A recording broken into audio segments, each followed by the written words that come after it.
the live. Okay, okay. Hello, guys. So today is opposite day, and what that means is that I, who normally is a skeptic, I will be debating, making a case for the resurrection, and Dale, who is a Christian, will be making a case against the resurrection. So how are you, Dale? How are you doing? Yeah, I'm doing good. I've been really looking forward to doing this because it's something I've wanted to do myself since 2016 when I heard a show on back on the Unbelievable program between Michael Roos and Randall Rouser, where I think they swapped roles, arguing for God's existence or something like that.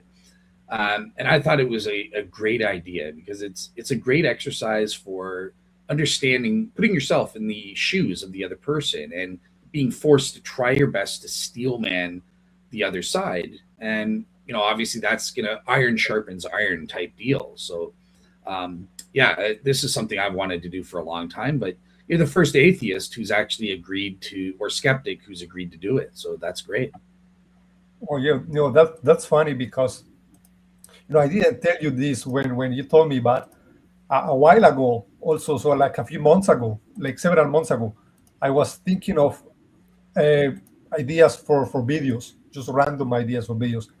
And one of the ideas I had was like, okay, if I was a Christian and I had to make a case for the resurrection or for the Gospels, what would be the best case that I could make?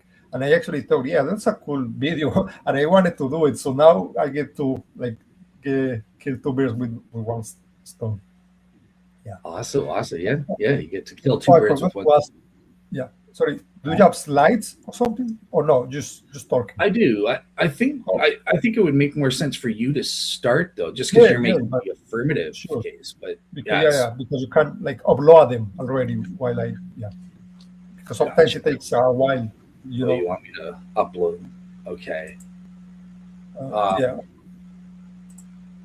Or you want to yeah to just listen to my case and yeah, upload. Yeah. yeah, Yeah. cool. All right, I got my notes ready. So Juan the Christian. I'm just gonna right here, right now. I admit defeat.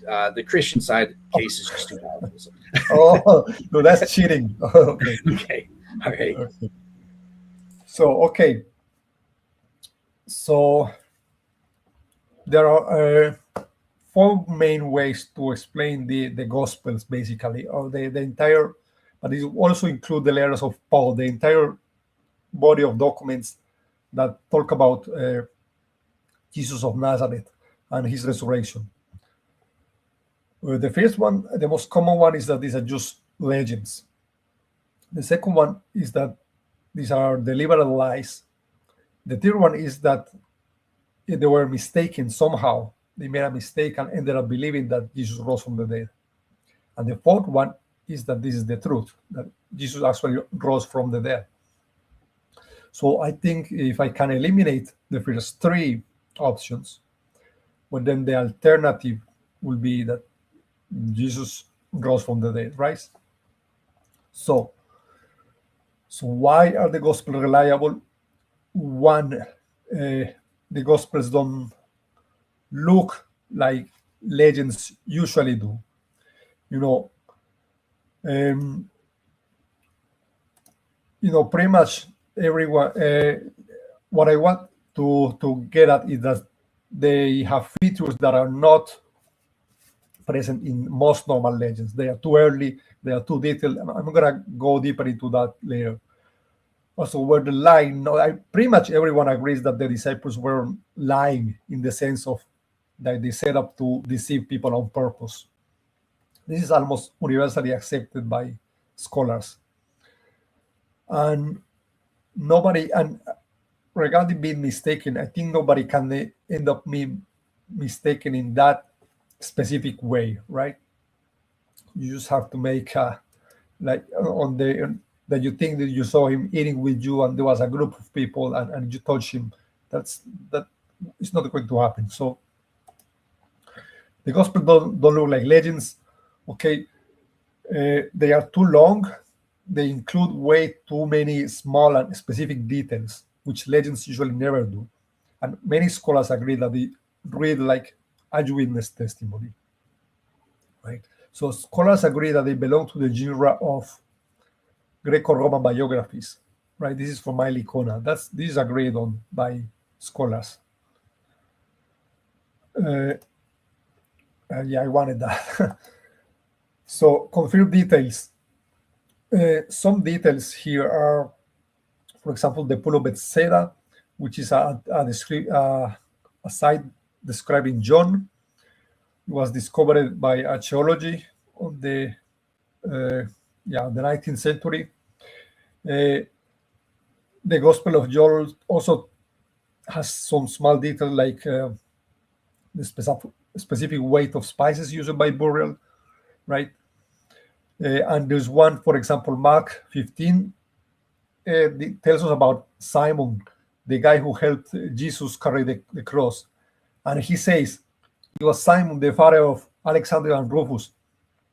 And this is a very weird way to mention him if he was like some invented character. Like, think about it. He was going to make up a story. So he's going to say, like, okay, let's say the guy was named Simon, right? And he's going to, a guy you met in a story is going to say just that, right?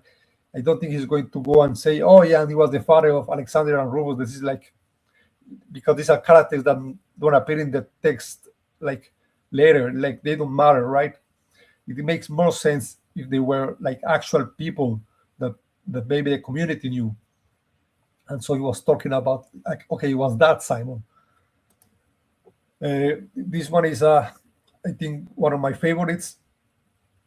There's a part in John where the Jews say, okay, it has taken 46 years to build this temple, and you will raise it in 3 days.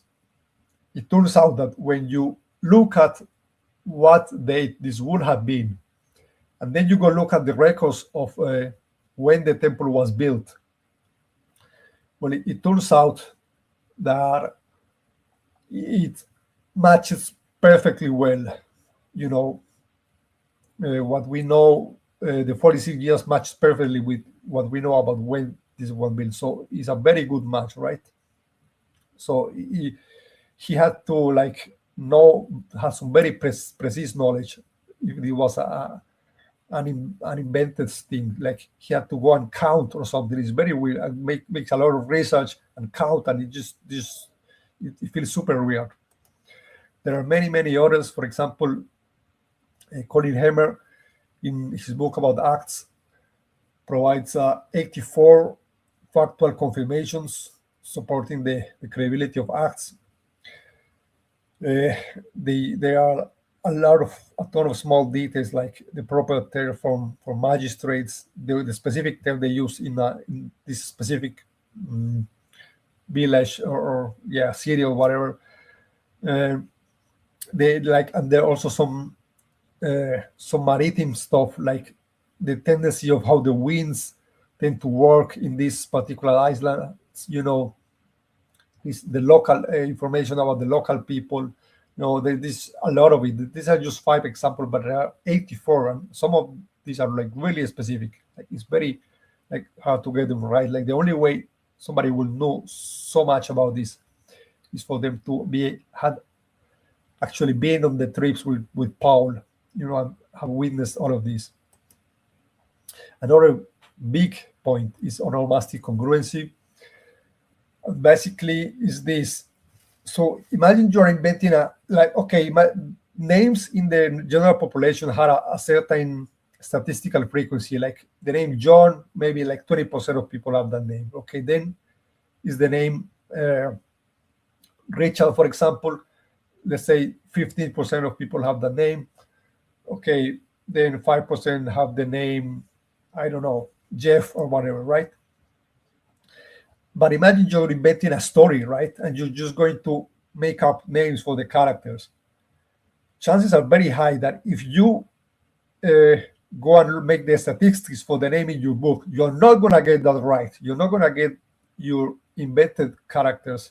The names are not going to have the same distribution as the general population. But Richard Bachman made a study. It turns out that the name distribution in the Gospels matches very well the name distribution that we have for Jewish names for male names in the region at the time, right, in the first century. So this was a very impressive confirmation. Okay, another thing is undesigned coincidences. There are many about this. This is when one aspect of the narration in one gospel coincidentally matches another aspect in a way that it feels like it was not on purpose, like it was like by coincidence. It wasn't arranged. Like yeah, I mean, like for example, let's say one thief, one guy has his shoelaces were untied, and then he tripped, right? And there's one person that says that his shoes were untied, and there's another person that reports that at one point the guy tripped. So this is like the two things match very well without them, agreeing with each other. Like, because if they had agreed with each other, one would imagine that they both will both say both things. For example, both witnesses will say, okay, his shoes were open and that's why he fell, right? They're not going to agree with each other. Okay, you say that his shoes were open and I say that he tripped. So to make it that people see later an undesigned coincidence, right? That's very weird. It's not going to happen. So when this happened, is a very good indicator that the text goes back to a real story. Okay, and there are many examples, and one strong example, I think, is the feeding of the 500. So we have Jesus asking Philip, who is from Bethsaida, where can we buy food? And what this impressive thing is that I think Luke is the one who tells us that the story was on Bethsaida, and none of the other gospel tells us that. But the scene where Jesus asks Philip is in John, and John doesn't tell us that the story was on Bethsaida. And there was another gospel, I think it's John, who says that Philip was indeed from Bethsaida. So it's like it makes sense for Jesus to ask Philip specifically, but John doesn't say, okay, because Philip was from Bethsaida, then Jesus asked Philip, right? And there are many others. For example, I think John says that it was Passover, but Mark doesn't mention that. However, Mark has many indicators that the story is set in Passover. For example, Mark says that the grass was green, and this points to Passover because of the rain in the region. Only around those months the grass would have been mostly green. The other months the grass was like brownish. So that's one thing that points to Passover. Another is that the fact that they mentioned barley bread, and the barley bread season is like it matches the start of Passover also. So it matches very well. And the text also mentions lots of people coming and going, which again is also consistent with Passover. But again, Mark does not mention Passover, only John mentions it. Okay, here's a quote by Del Allison. There are many other design concepts, by the way. This is just one. But Testify and John McClatchy have pointed out many of these, and Lydia McGrew in her book. And part of the case is actually the cumulative case of so many of these. It's not just that one. Okay, so here's a quote by Del Allison. The stories cannot be just written off or discounted as pure fiction. There are too many puzzling features about them which are unlikely to be sheer invention, and aspects of them seem to match with the historical in such a way that they are indeed woven into the fabric of the history of the early church. This is from his book on the resurrection, right? So there's just too many things that make those stories seem like it's not just some story some guy made up. Okay, what are the other possibilities? I think I have to go quick. Everyone agrees that the unproven lying. This is like not taken seriously by nobody, right? Del Allison says the hypothesis has never had many publicists. Like they have found it difficult to doubt the sincerity of the disciples who ultimately went to risk their lives and persecutions over this. And even skeptics agree with this. Like Bart Ehrman says, it is an historical fact that some of Jesus' followers came to believe that he had been raised from the dead, right? I think also Richard Carrier had a quote saying, yeah, he agrees that the disciples had a genuine belief. I couldn't find the quote, but I know I read it in his book about the historicity of Jesus. And now could they be mistaken, right? The Gospels don't say, okay, Peter saw him in his room one day, one night, and that's why we know he's alive, right? That's not what they say. If they have said that, okay, we may think, okay, maybe it was a hallucination. But instead, the disciples reported that Jesus appears to entire groups, ate fish with them, he was touched, and so on, right? So how could anyone end up believing that by mistake, right? That's not possible, right? I mean, Paul talks about group appearances, right? And he will have had contact with the disciples, so he wasn't relating some legend someone told him afterwards, right? You'll have to say that the disciples lied to him, right? Because it doesn't seem like there are other explanations for this, right? He does seem to say that he appeared to all of them at once. He also seems to be talking about a body resurrection, not a spiritual resurrection, right? So you have to explain that.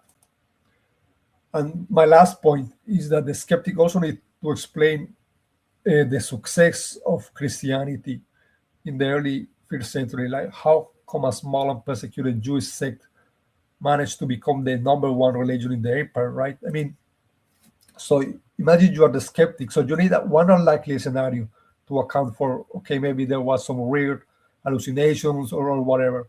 You need one plausible scenario to account for the Gospels. And then you need another unlikely scenario to account for how such a small sect ended up becoming the official religion of the Roman Empire, despite being so persecuted. So that's my opening. That's all. Yeah, perfect. Yeah. All right. So you're the host. I guess now it's my turn to give my opening. Yeah. So I had to click. I had to stay here. So you want it like this? So I posted up my. So those are. Oh, wait. Okay, sorry. Yeah, if you want to make them full screen, that's great. Yeah. All right. Okay. And do I control it? Okay, great. Yes. All right. So enter Dale, the resurrection skeptic. My role in this debate will be to argue the opposite of my real views. That basically my goal in this debate is to defeat the resurrection historical hypothesis. Minimally, if I can just show that one lacks sufficient warrant for thinking the resurrection hypothesis is probably true, then I've succeeded in my goal. So basically, so long as I can present a natural alternative theory that is equally probable or more probable relative to the resurrection hypothesis, then I've won this debate. And just to clarify, the resurrection hypothesis is the notion Jesus of Nazareth died and was subsequently raised back to life from the dead. And I'm basically granting, for the sake of this debate, that God exists as a real maximally great being. And I would grant that positing God as a mechanism is the best explanatory candidate for explaining how Jesus rose from the dead. So moving on, how am I going to prove that there's at least an equally probable or more probable natural hypothesis? Well, I'm going to use the odds form of Bayes' theorem. This is a theorem that allows us to compare and contrast two hypotheses relative to each other based on the prior odds of the resurrection hypothesis versus my natural hypothesis, and then the likelihood ratio. What the likelihood that we would have the evidence we have given the resurrection hypothesis is true versus having that same evidence given my natural hypothesis is true. So in terms of starting with the prior odds ratio of the resurrection hypothesis, I will admit Jesus belongs to a special reference class based on our background knowledge. Jesus was a religious founder of the religion known as biblical Christianity. He claimed to be God's special agent on earth. In fact, I'll even grant he claimed to be God in the flesh on earth. Well, I'll just grant that.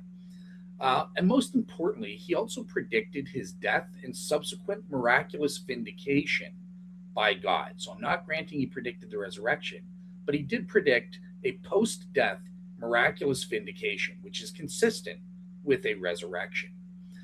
So all of this is part of our background knowledge and plays a role as to which is the proper reference class for Jesus. Jesus takes place within a religion authenticating context.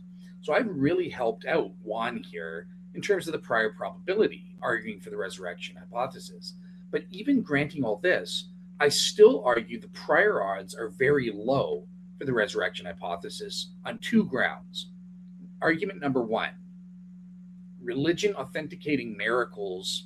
There's a whole host of religion authenticating miracles other than the resurrection hypothesis that God could have done in order to vindicate Jesus after his death. So when we have an omniscient and omnipotent God, he could have equally performed any number of alternative vindicating miracles. He didn't have to raise Jesus from the dead. He could have accomplished his exact same goal by performing some other miracle, perhaps such as a bodily assumption, just like what happened with Hercules. He could have done this, right? Just bodily, miraculously assumed Jesus into heaven and revealed that to his disciples, and that would have accomplished the same goals of authenticating the Christian religion and Jesus' claims. Furthermore, even positing God chose to raise Jesus from the dead, there are a whole variety of different ways God could have raised Jesus from the dead. Some people say, oh, God rose Jesus from a burst of miraculous light. Others, he raised him through particle radiation, which created images on a certain shroud of Turin. Still others, like Dr. Dale Martin, say, well, no, that God raised Jesus from the dead by transforming his body into a new type of material, a pneuma spirit body, or something like that. So on this basis, rams galore.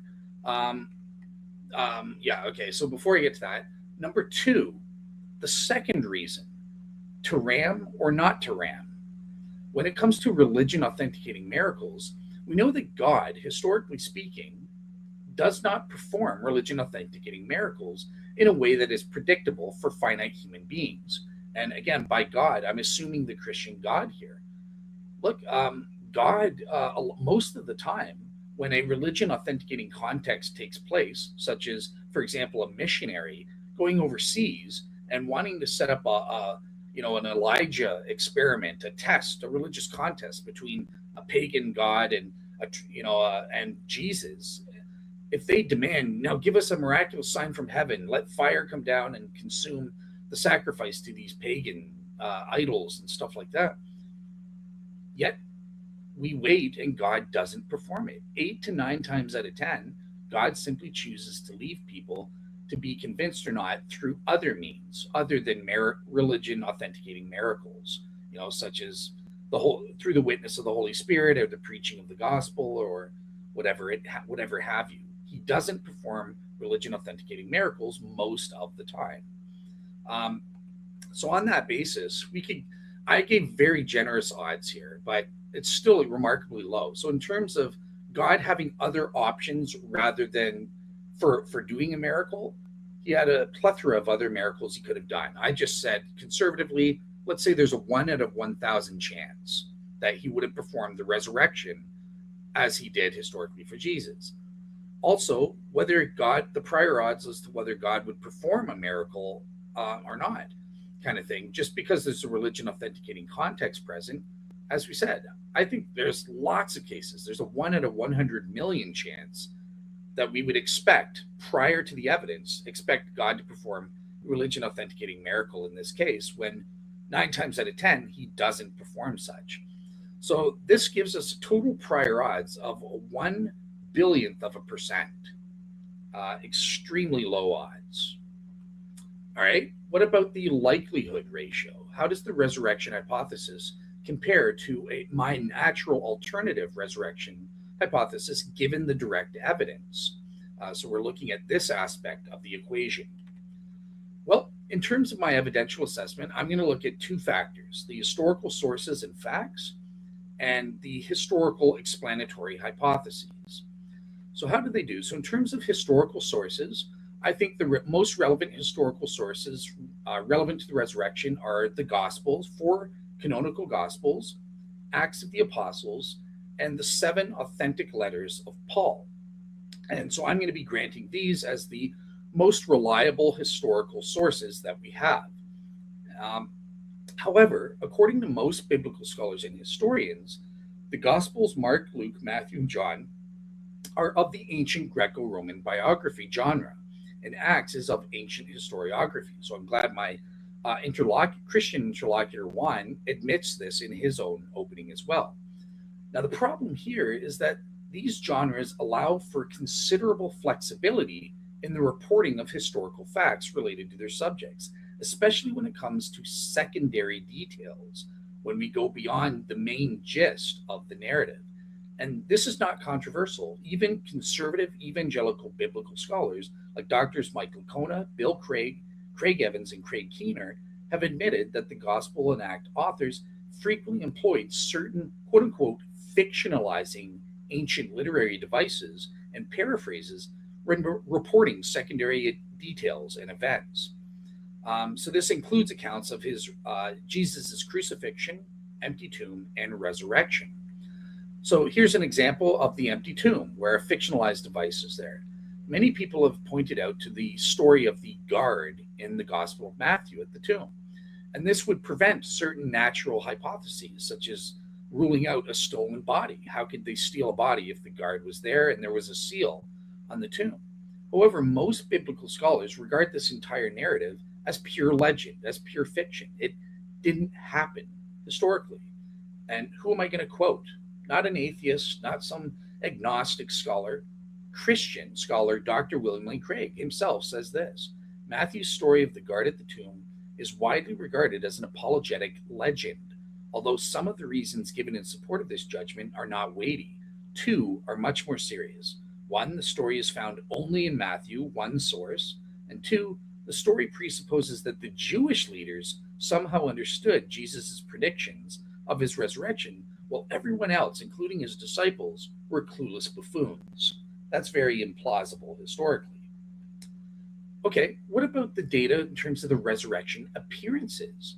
Well, unfortunately here, our earliest sources from the oral traditions in 1 Corinthians 15 or the Acts sermon summaries, as well as in the Paul's letters and the Gospel of Mark, they give us no details about the resurrection appearances. They list that certain appearances in both individual and group settings took place, but there's no details as to the nature of these appearances at all. And there's very little data to be gleaned here to rule out naturalistic explanations, other than the fact that, yep, individuals and groups had appearances. That's all we know. Now, I guess I'll skip over this part for now, and I'll go over this in my rebuttal. But in terms of comparing Matthew, Luke, and John, where we start getting resurrection details. But for now, for my opening, here are the historical facts that I'm going to be granting.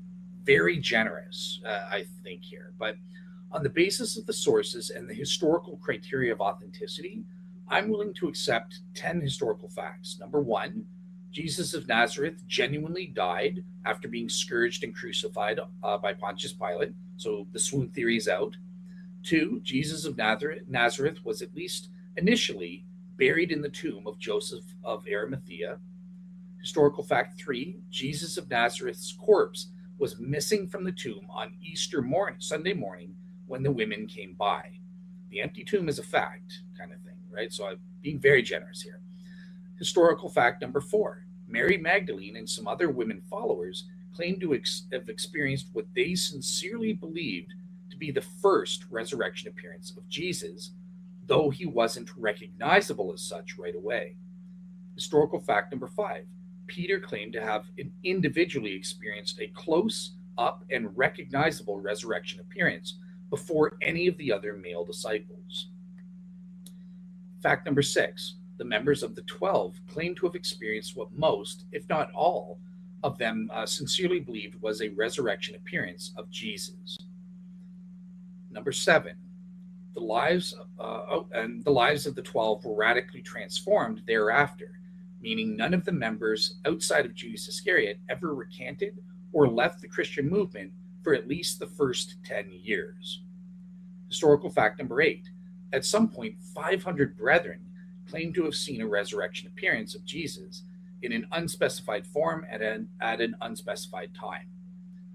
Historical fact number 9. James, a former hostile or at the very least an ambivalent doubter of Jesus' Messiah claims, had an individual experience which he sincerely believed was a resurrection appearance.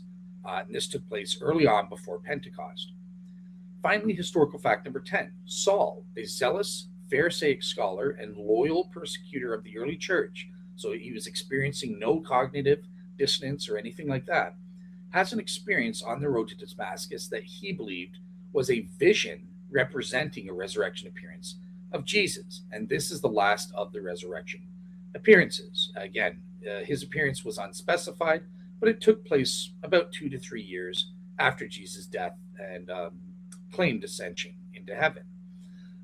So these are the historical facts. As you can see, I'm being very generous to the Christian, and I'm trying to be truthful. I'm not just doubting a fact. These are the facts that I would have accepted based on the evidence before I became a Christian. These are the facts that I think can be historically proven. So I'm accepting those. Can I explain them naturally now? Yes. So in terms of I'm calling phase 1, the first 5 historical facts, I think that my hypothesis I'm claiming is an equally probable one. So number 1, Jesus, in terms of historical fact number 1, Jesus became infamous among the Jewish elites by preaching and teaching that he was the Messiah, ushering in God's kingdom. And as proof of his claims, he predicted his death and subsequent post-death miraculous vindication. Pontius Pilate and the Jewish elites didn't like this, so they scourged and crucified him, and he genuinely died. Great. Jesus of Nazareth was then buried in haste in the tomb of Joseph of Arimathea. And basically, I explained this. Yep, I think this is fully explainable and is correct. Joseph of Arimathea wanted to bring the whole affair to a dignified conclusion before the Sabbath, and so he requested permission to bury Jesus' body, and he used his own unused brand new tomb to do so. Now, historical fact number 3, Jesus' corpse was missing from the tomb on Easter Sunday morning when the women came. Here's my natural explanation. I don't explain this with a resurrection. No, this is equally explainable or equally probable that, especially in light of Jesus' prior predictions about his death and post-death vindication, that perhaps a necromancer came and stole the body, thinking that, I can use his predictions as cover because the Jewish elites will be confused, the disciples will be confused. Where is the body? Why? Didn't he predict something? They'll put the pieces together, and the disciples will say, well, Jesus must have rose. And the Jewish elites will just automatically assume that the disciples stole the body to create the illusion of fulfilled prophecy. So this was a perfect opportunity for a necromancer to steal the body from the tomb for his purposes with it by the 3rd day. Alternatively, perhaps for one reason or another, the body had to be removed soon after, as James Fedor argues, and was reburied in another tomb.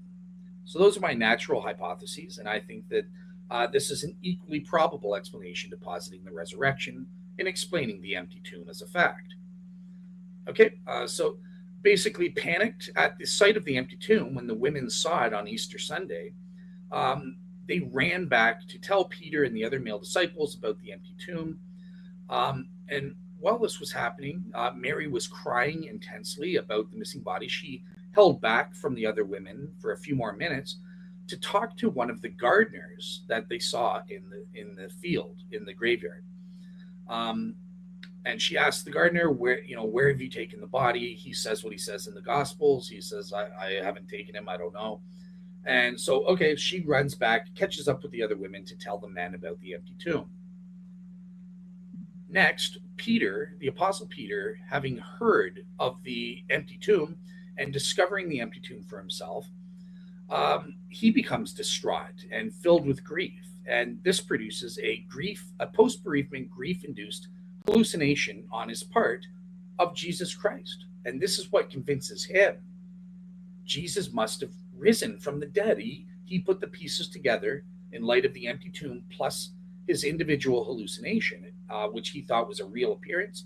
And so he gets excited. It says Jesus has risen from the dead, and he runs back to tell his disciples. Upon hearing this, Mary Magdalene then chimes up and says, yeah, I must have seen Jesus too. I didn't recognize him right away, but he took on the form of a gardener. I saw Jesus, the risen Jesus, well. In fact, I saw him before you, Peter. And at that, the other women, not, out of jealousy and that sort of thing, they delude themselves too. And we saw the gardener as well. And yeah, so we also saw the risen Jesus and that sort of thing. So the appearance to the women is fully explained by an illusion, seeing the gardener and mistaking him for Jesus in light of the testimony of Peter and his hallucination, and subsequent delusion, where they deluded themselves into saying, well, yeah, the gardener, I didn't recognize him as Jesus, but that's who he was. I get it now. All right, so that's it for phase one. And on this front, because it's equally probable, it does nothing to change the calculation. The resurrection hypothesis is so improbable, it's still 1 in 100 billion chance of being true relative to my hypothesis. All right, well, what about the final 5 facts? And I'm getting to the conclusion. So the appearance to the 12 and their radical transformation. How would we naturally explain this? Well, I think basically the disciples waited a few days, perhaps staying in Jerusalem, or they returned to Galilee, but certainly within the first week. After hearing Peter's testimony and the women's testimony and being driven home with the empty tomb, I think within a short period of time, the 12 were gathered together as a group, perhaps eating a meal to remember Jesus' ministry and their time together. And Peter was trying to convince them and reinforce within them Jesus had risen. They just needed to have faith. They needed to believe. And with Peter and the women, this created an expectation in their heads. And in addition to this, perhaps there was some kind of coordinating mechanism. Maybe the wine was bad. Maybe when they were eating bread, Juan acknowledged that Passover season was also the barley bread season. So maybe there was some bad bread. They got ergot poisoning, which is known to produce hallucinatory effects in certain people. Or due to some period of intense sleep deprivation and physical exhaustion, as they were staying up well into the late hours of the night, praying about this and trying to figure out what happened with Peter and the women, and whether Jesus actually rose or not. Either way, this coordinating mechanism induced a mass hallucination for at least 6 or more of the 12 disciples over that night. And this is similar. This happens in real life. So, for example, in the Navy SEAL team, they go through something called Hell Week, where they go through a mass hallucination experience. And it's been documented where after hours of no sleep and staying up and being physically exhausted and stuff, they will hallucinate. And through social coordination, they think they're seeing the same boat. They'll hallucinate a boat on the horizon coming to rescue them or something like that. And once one of them says, yeah, I see it. Yeah, me too. I see that too. And there's that social coordination effect. So I think that's what happened with the 12. One person had the first hallucination, and then over time, throughout the night, a bunch of them had other hallucinations as well, which was similar enough in content, given their expectation to see a risen Jesus. They said, yeah, I'm seeing the risen Jesus too. Basically then, from there, the next day, through James Fedor and other skeptics have documented the poor memory, our ability to memory. There was further harmonization that took place the next day, whereby perhaps details started crystallizing. Oh, we saw Jesus simultaneously. He was with us the whole time. Simultaneously, we didn't have individual hallucinatory experiences kind of thing over different time periods. So that's my hypothesis there. So yeah, now on this front, I wanted to cheat for Juan the Christian, and I pretended that, well, look, the odds are it's under the resurrection hypothesis, it's 100%. We would expect the 12 disciples to have a resurrection appearance here. In terms of the not resurrection hypothesis, I say there's only a 1 in 10 million chance. So this is me being overly generous towards the resurrection here as a skeptic. And once we factor that in, okay, that increases the total odds. Now there's a 1/100th of a percent probability that the resurrection hypothesis is true. Even with me cheating to help you and say, yeah, my hypothesis about this mass hallucination being socially coordinated on one night where maybe they got bad wine or ergot poisoning, or maybe they were just through physical exhaustion. About 6 of the 12 disciples had individual hallucinations, which they later interpreted based on faulty memory and socialization factors as a group appearance to them all at once at the same time. Even granting that the odds of that are extremely improbable, and factoring that in, we still get a 0.01% chance for the resurrection to be true. And here's just a paper on memory contamination, how easy it is for collective memories to be manipulated after the fact and that sort of thing. So this adds to the plausibility of my hypothesis. All right, finally, phase 3, the appearance to the 500, James and Paul. So on the appearance to the 500, I think that basically this occurred within the first month, sometime after the appearance to the 12, at least 2 to 4 weeks or so after Jesus' death. The 500 brethren, again, we get no details on the nature of this appearance at all. And I kind of say that there's a 1,000 to 1. Again, I'm being overly generous towards the resurrection hypothesis here, that what I think happened is they were on the mountaintop in Galilee, and the 12 disciples were preaching about the resurrected Jesus. We saw him, again, creating this expectation. But then perhaps something happened which caused some kind of occurrence in the sky or something like that. And this caused a mass hysteria type event. And these kind of events are very well documented. For example, the appearance to Fatima, or the dancing sun incident, which Roman Catholics talk about. This is very probably, provably a natural event. There's nothing supernatural. Something happened in this with the sun or something like that, and some kind of mundane event. That plus the expectation and the desire to believe created a mass hysteria event where people are claiming to have seen, I saw this supernatural event. Yeah, Jesus did appear to us all at once, at 500 brethren on the hilltop, even though they're not specifically seeing a bodily Jesus in front of them or something like that. So I think the appearance to the 500 was something like the Fatima incident, a mass hysteria type event. And I would say that's an equally probable explanation for the appearance to the 500. But again, being biased against it, I'll give it a 1,000 to 1 odds in favor of the resurrection hypothesis here. In terms of James, a former hostile or ambivalent skeptic, once again, I think that he basically had a dream. He was maintaining his doubts up until after the cross. Then he starts hearing from Peter and the 12 disciples about, and possibly later on the 500, about Jesus appearing.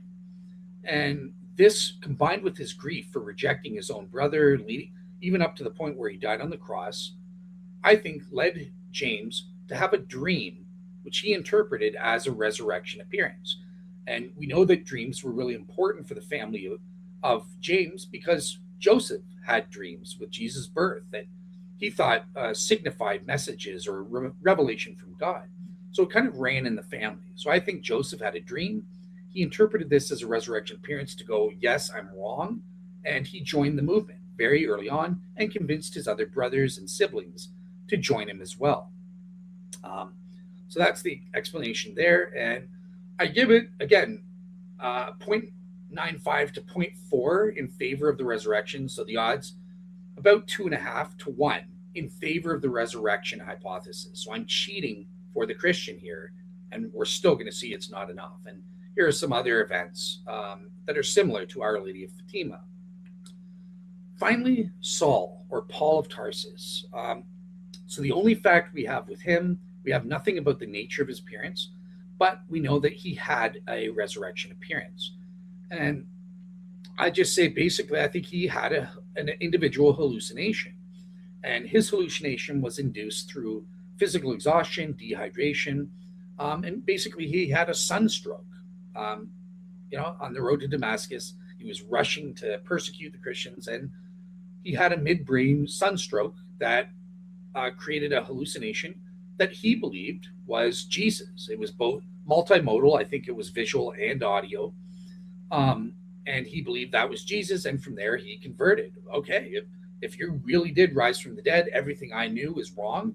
And I'm here to support you now. I'm going to be the apostle of the Gentiles. And perhaps Ananias in Damascus, he eventually met Ananias and he baptized him, and over time reinforced his conversion, stuff like that. And again, this is an equally probable explanation, but I'm cheating again for the Christian and giving it of odds of 2 to 1. So what is our total calculation where I've been overly generous towards the Christian in rejecting saying certain elements of my natural hypothesis are improbable?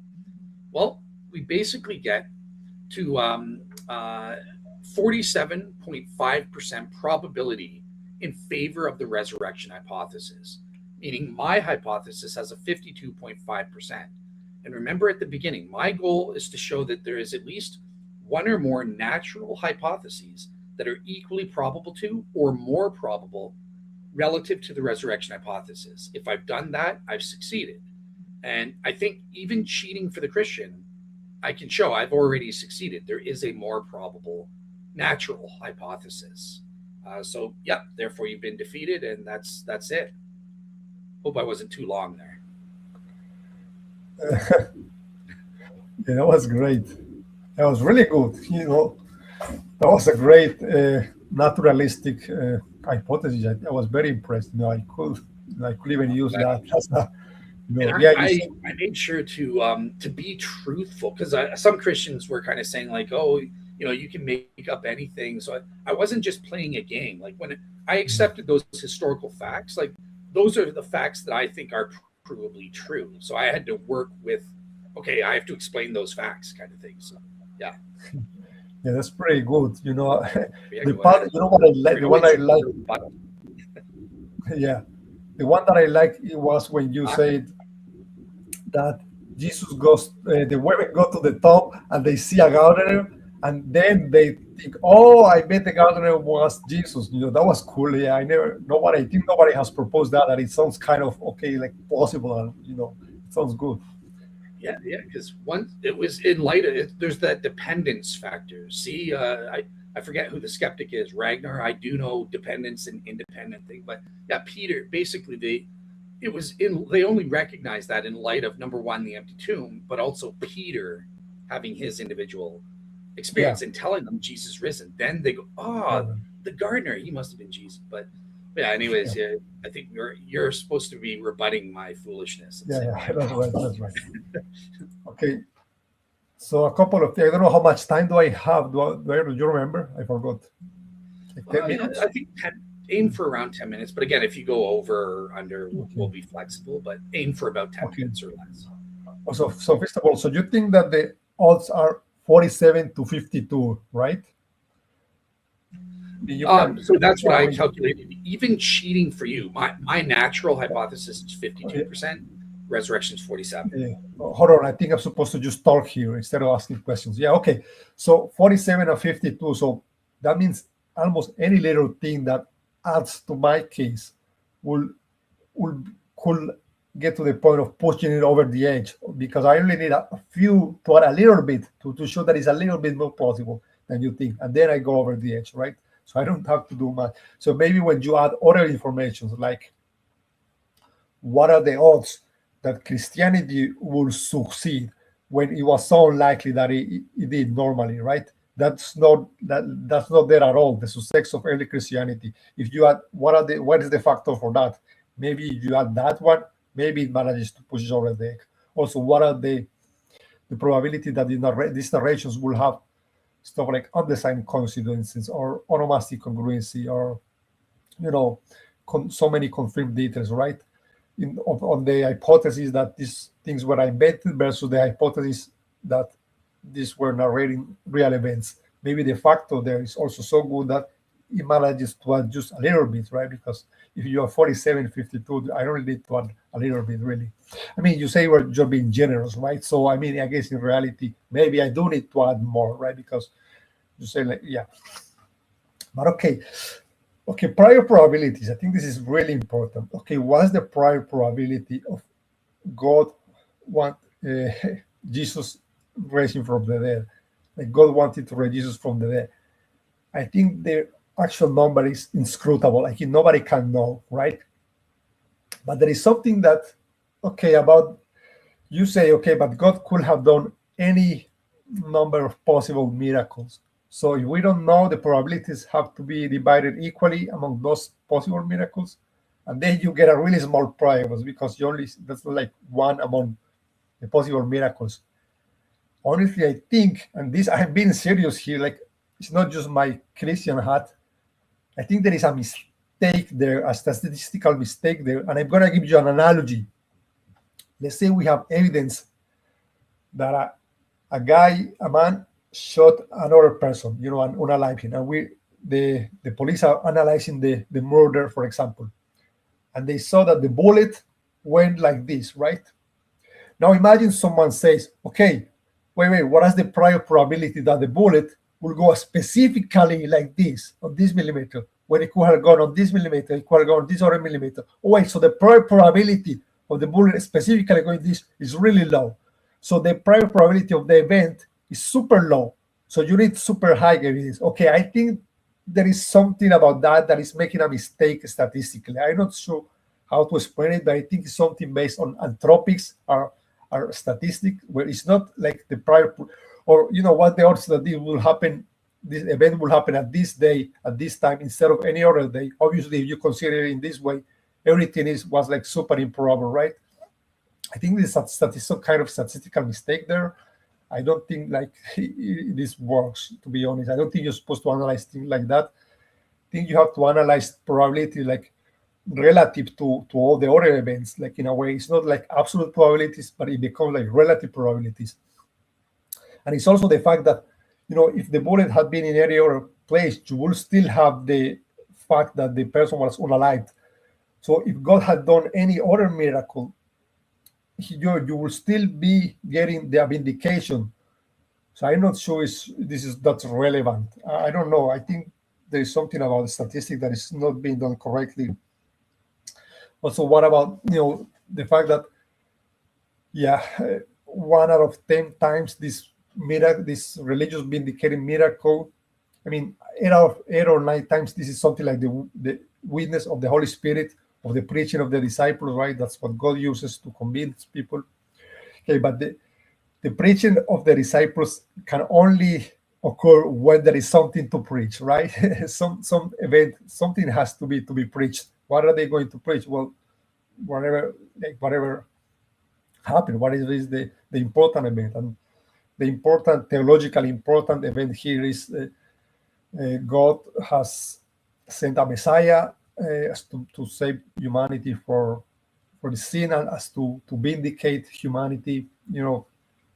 I'm not sure about what's the theological meaning behind it, but he's telling us his plan for humanity and all of that. So that needs to happen. That needs to exist in order for the Holy Spirit to witness, to inform you about something, right? Or for you to be preach about something, right?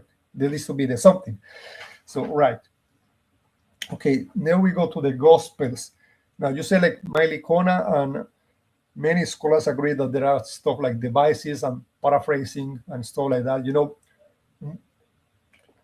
I read Mailikona's book on contradictions, where he talks about literally devices, and he gives many examples from other Greco-Roman biographies. A very important point he makes is that these devices they may change little details, but they really do not alter the gist of the story being told. Like he gives many examples where these devices are used, and in all of them, like just minor things that the ancient authors took some liberties with reporting that modern people do not really take, but this they didn't see themselves as lying, and they didn't that didn't change the gist of the events. In all of the cases, the gist of the events is accepted by historians. So in this case, like, I don't see why we shouldn't also accept it, right? Okay, the guards of the tomb, right? William Lake Craig says that many modern scholars don't believe that the guards of the tomb were true. He doesn't say that he personally believes that the guards of the tomb were false. And yeah, like, I think modern biblical scholars, they sometimes they try to appear like very serious or scientific, and part of that is this tendency in modern critical scholarship to try to move away from some supernatural events, or whatever will prove supernatural events. So they want to go like the scientific. There is a background of philosophical naturalism there. Like, they want to be close to that. So they're going to have this tendency that is not entirely justified.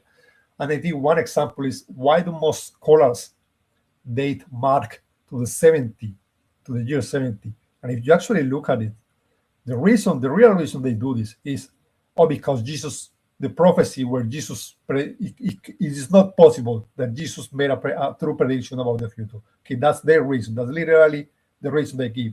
This is just an anti-supernatural bias, I think, in many modern critical scholarship.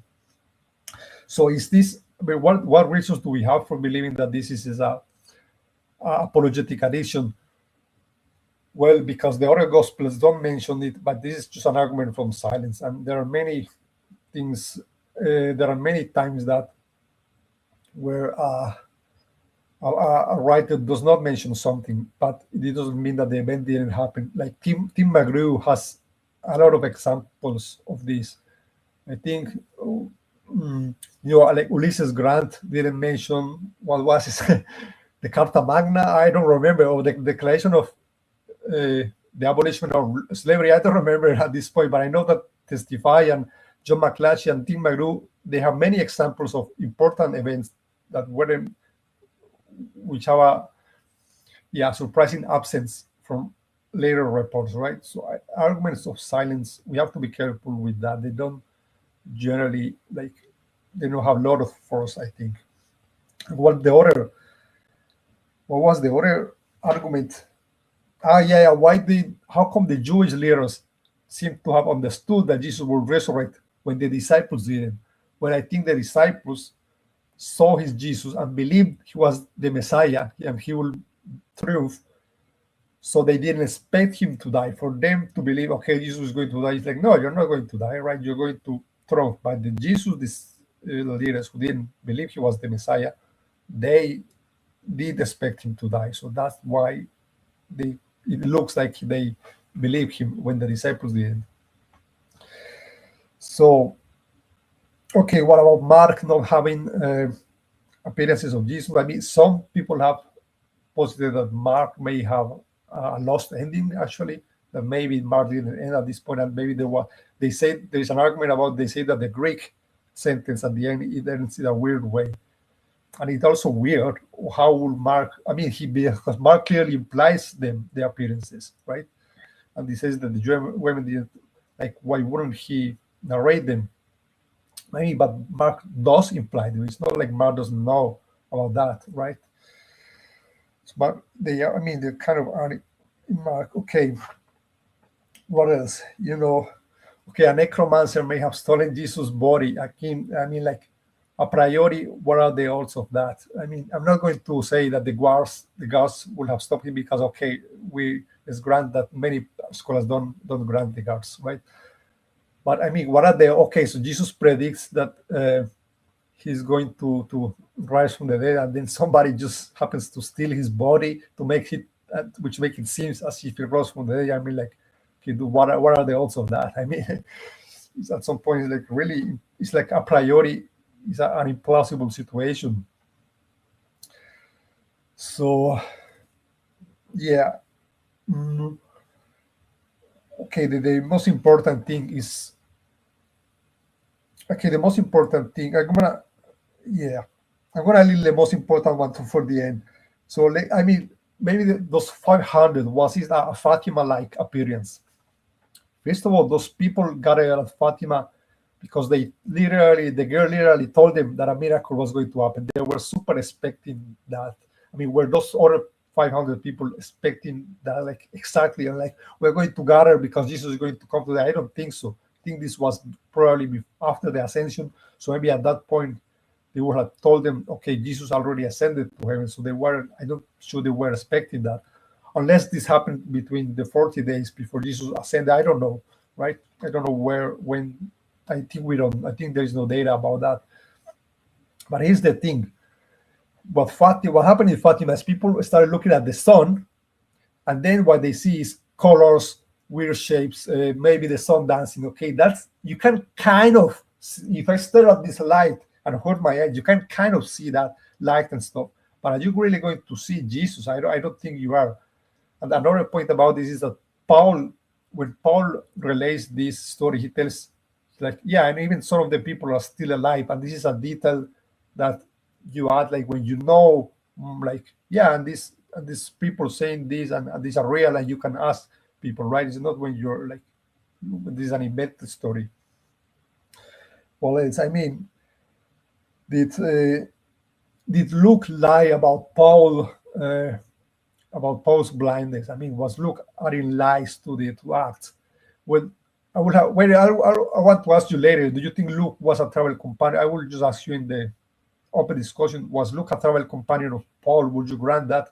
Because then Luke was also risking his life and persecution and all of that. Why would he like lie? If he was lying, it's like because he knows this stuff is not true, like partially, right? I don't know. What else? Yeah. Yeah, okay. What's the most important one? The group appearance, right? Can this really happen? Like, the disciples are together in a group, and Peter told them about seeing Jesus, right? Maybe some people hallucinate. Maybe some people have weird dreams. Maybe they drink some wine. I think at the end of the when this happens, I think at the end of the day or the next few days, I think people are going to know, okay, there was something I saw. It's not that Jesus is not the same as, hey, Jesus really came and he was with us, all of us together, and we were all together. And it's like and then you read the narrations, we were all together, and we all talked to him, and we touched him, and he ate food with us.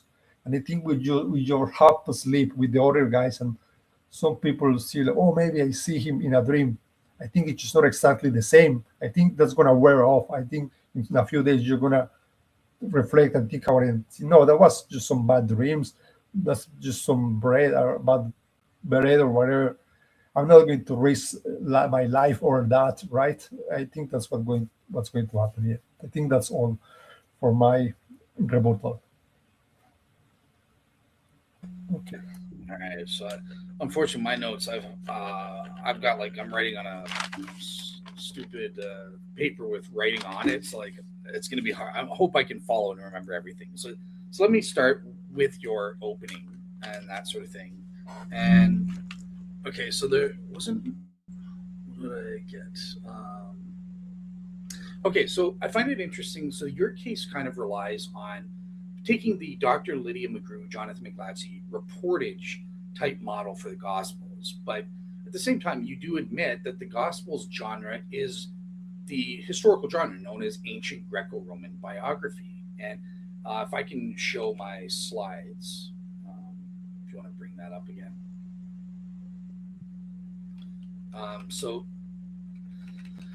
As we know, as every scholar admits, Greco-Roman biography allows for the secondary considerable flexibility in reporting of speeches, secondary details, and especially with Dr. Mike Lacona's research on these fictionalizing literary devices. So, you kind of put it out in terms of them being a liar, being sincerely mistaken, and legend. So, looking at the very first option, I don't think you've done enough to disregard the legend option, because you kind of envision, well, either the whole thing's got to be legend or none of it's legend. And no scholar in the world says that. What most scholars, including conservative Christian evangelical scholars like Dr. Craig Keener, Craig Evans, and Mike Lacona, who I all cite, they allow for certain details, the main gist, to be historical. That's why I admit certain facts like the empty tomb and the appearance of the 500, the criteria of authenticity authenticate those details.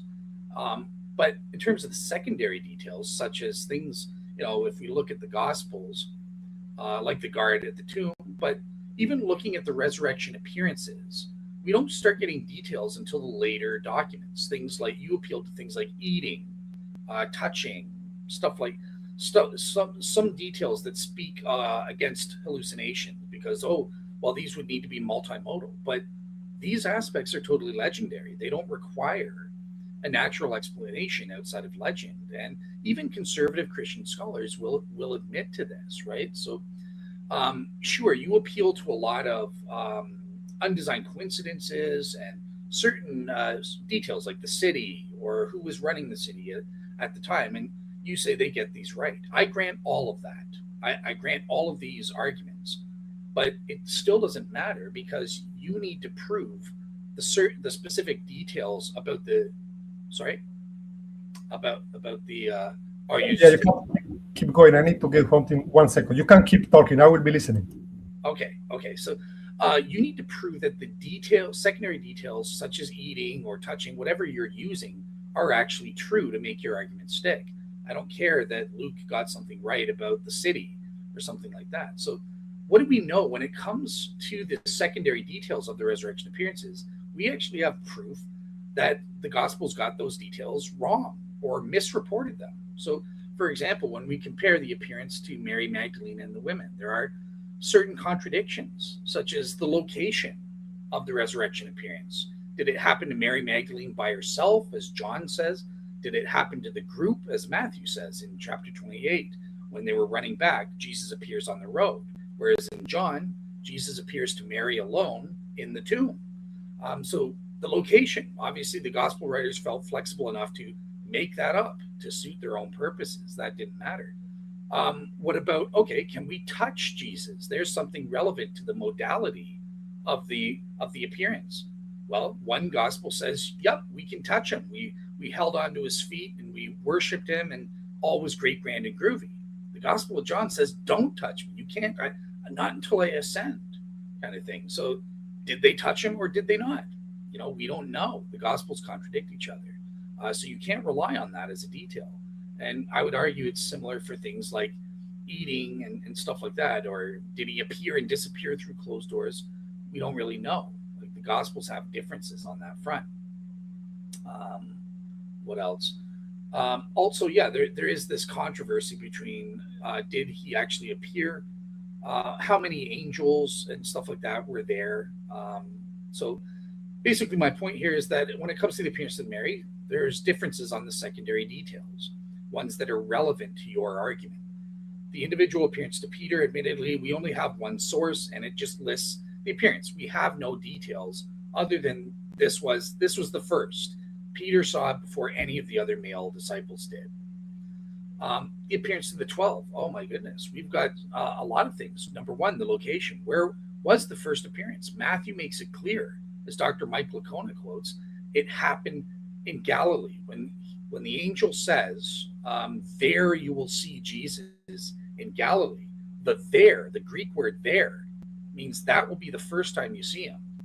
That contradicts what John says. You're not going to see him in Jerusalem first, then maybe Jerusalem a week later, and then go to Galilee and see him. No, Matthew and Mark are clear. You go to Galilee, that's where you're going to see him for the first time. Luke and John contradict that. So the location is a secondary detail that doesn't matter to be accurate. Same with the modality. Again, we have that issue of, well, can you touch him or not? The Gospels say it's clear you can touch Jesus. But we have, again, the Gospel of John saying you can't touch him until he ascends. Well, he hadn't ascended at the time the 12 were touching him. And where did they touch him? Did they touch his feet and his hands, as the synoptics say? Or did they touch his hand wounds and the side wound, as the Gospel of John says? So there is this flexibility. They can't both be true. They're contradictory. Somebody, or perhaps both people, are making things up with respect to these details that are relevant to the argument you're making against hallucinations, namely the modality of the appearance. Also, you mentioned, so Mike Lacona in your rebuttal, you said Mike Lacona admits that, oh, it's very small, minor details that can be made up. It's not big whole accounts, right? But no, that I have, here's Mike Lacona. It doesn't have the cover, but here's Mike Lacona's book on the gospel contradictions. And I have his book on the resurrection as well. He says things like that the entire story of the appearance in Galilee and the appearance of doubting Thomas in Gospel John, made up legend. None of that happened. Not bupkis. At the very least, can be proven to have happened. Now, Mike may believe it happened for personal reasons, due to biblical inerrancy or religious reasons. But as a scholar, he's saying, no, we can't prove this. This is the legend hypothesis is equally probable in explaining the doubting Thomas incident and the appearance in Galilee. So we can't even trust these whole accounts about these resurrection appearances in certain cases. Now, you mentioned Luke acts for Paul. Let me get to Paul. So I do admit, I think it's a historical fact. Again, I've got to be truthful. Luke was a traveling companion of Paul. But does that mean I need to take all of the secondary details in Acts about his appearance as truth? No, I don't. Because as even Dr. Craig Keener mentions in his 4,000-page commentary, as an evangelical Christian, he points out, look, all of these details, the blindness, his companions seeing or hearing something, depending on which account you read, it contradicts. And also his getting a subsequent vision and Ananias getting another confirming vision in Damascus. All of these details are representative of theophany type language where it's connected to a calling. And Dr. Craig Keener outlines in his commentary in rigorous detail how each of these elements are just theophonic language.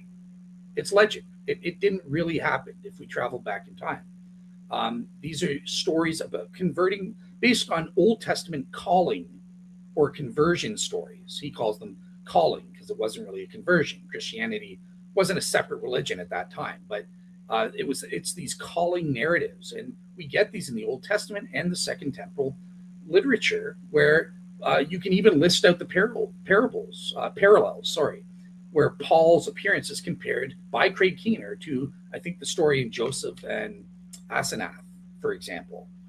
There's a lot of similarities there. Or the calling of Jeremiah. There's a lot of similarities there with Paul. So all of these secondary details, they're just theophany type language made up. And this is coming from conservative evangelical Christian Craig Keener. All right, so that covers that. In terms of James, the brother, I didn't really have anything to say about him. We get no details about his appearance. We just know that he was not at the cross. He was skeptical during Jesus' ministry, thought his brother was nuts. He didn't believe in him at the time of the cross. He wasn't there, and he should have been. He would have been expected to be with his mother, and that's why Jesus says to John, you know, behold your mom, my brother's a worthless pig. He's not here, and he should be. So this is your son, not James. And we learn from Acts chapter 1 that at some point before Pentecost, James and all of his brothers were believers, kind of thing. So I think the most rational explanation is that he did have some kind of appearance. That's all we get. Finally, the appearance of the 500. There is question, people like Bob Price will question whether this is even a fact. They'll say this whole part in the creed is just an interpolation. And he gives several reasons.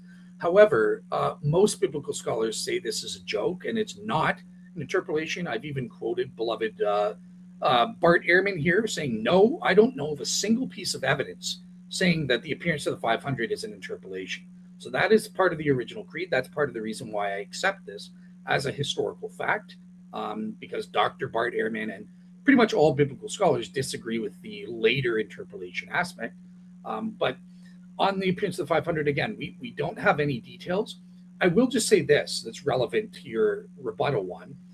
There is a conflation. Some people will conflate the appearance of the 500 with the Matthew 28 Galilean mountain appearance, and others will conflate it with the ascension itself.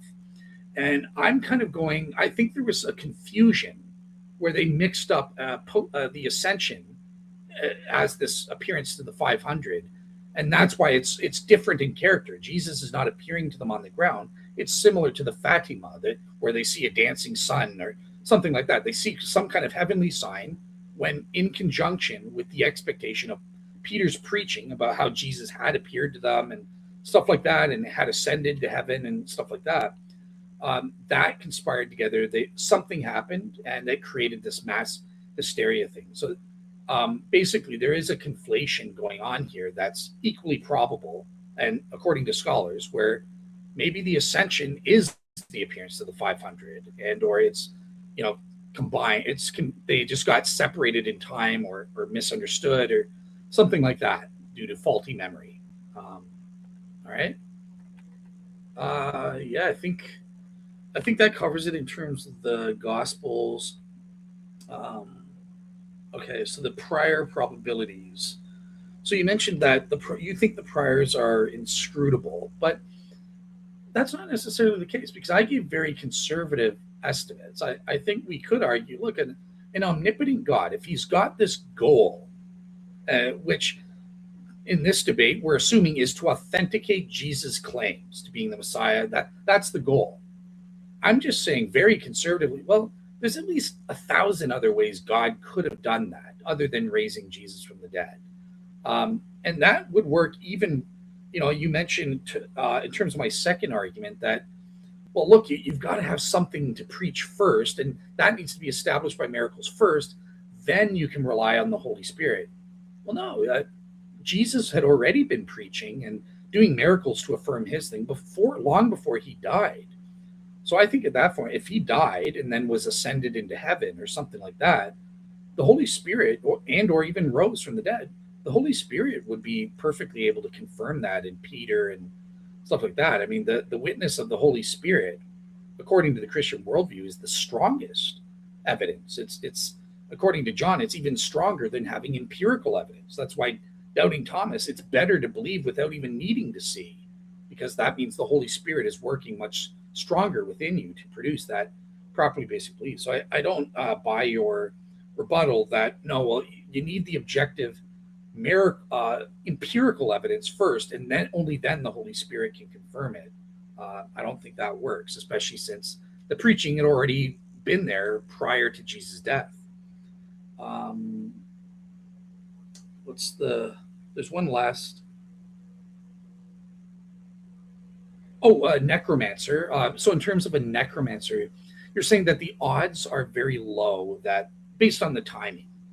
But that's my point. I think the timing makes what perfect sense, because in light of Jesus's predictions, this is what gave him the opportunity. And the fact that there was a hasty burial in Joseph of Arimathea's tomb, this provided the opportunity whereby the necromancer, okay, I'm going to seize on this opportunity. If he was just buried in a normal tomb and was buried properly and everything like that, and maybe he hadn't predicted, then I would agree with you that, well, what are the odds that a necromancer would randomly or arbitrarily steal the body at exactly that time? But we have to remember there are those circumstantial factors, the hasty burial, the fact that there was that opportunity to steal the body, and also the fact that necromancers specifically targeted people with special religious significance. The predictions was what I was trying to remember before. And Jesus was a person of special, he was a target. Jim Bob Jones, who cares about him, right?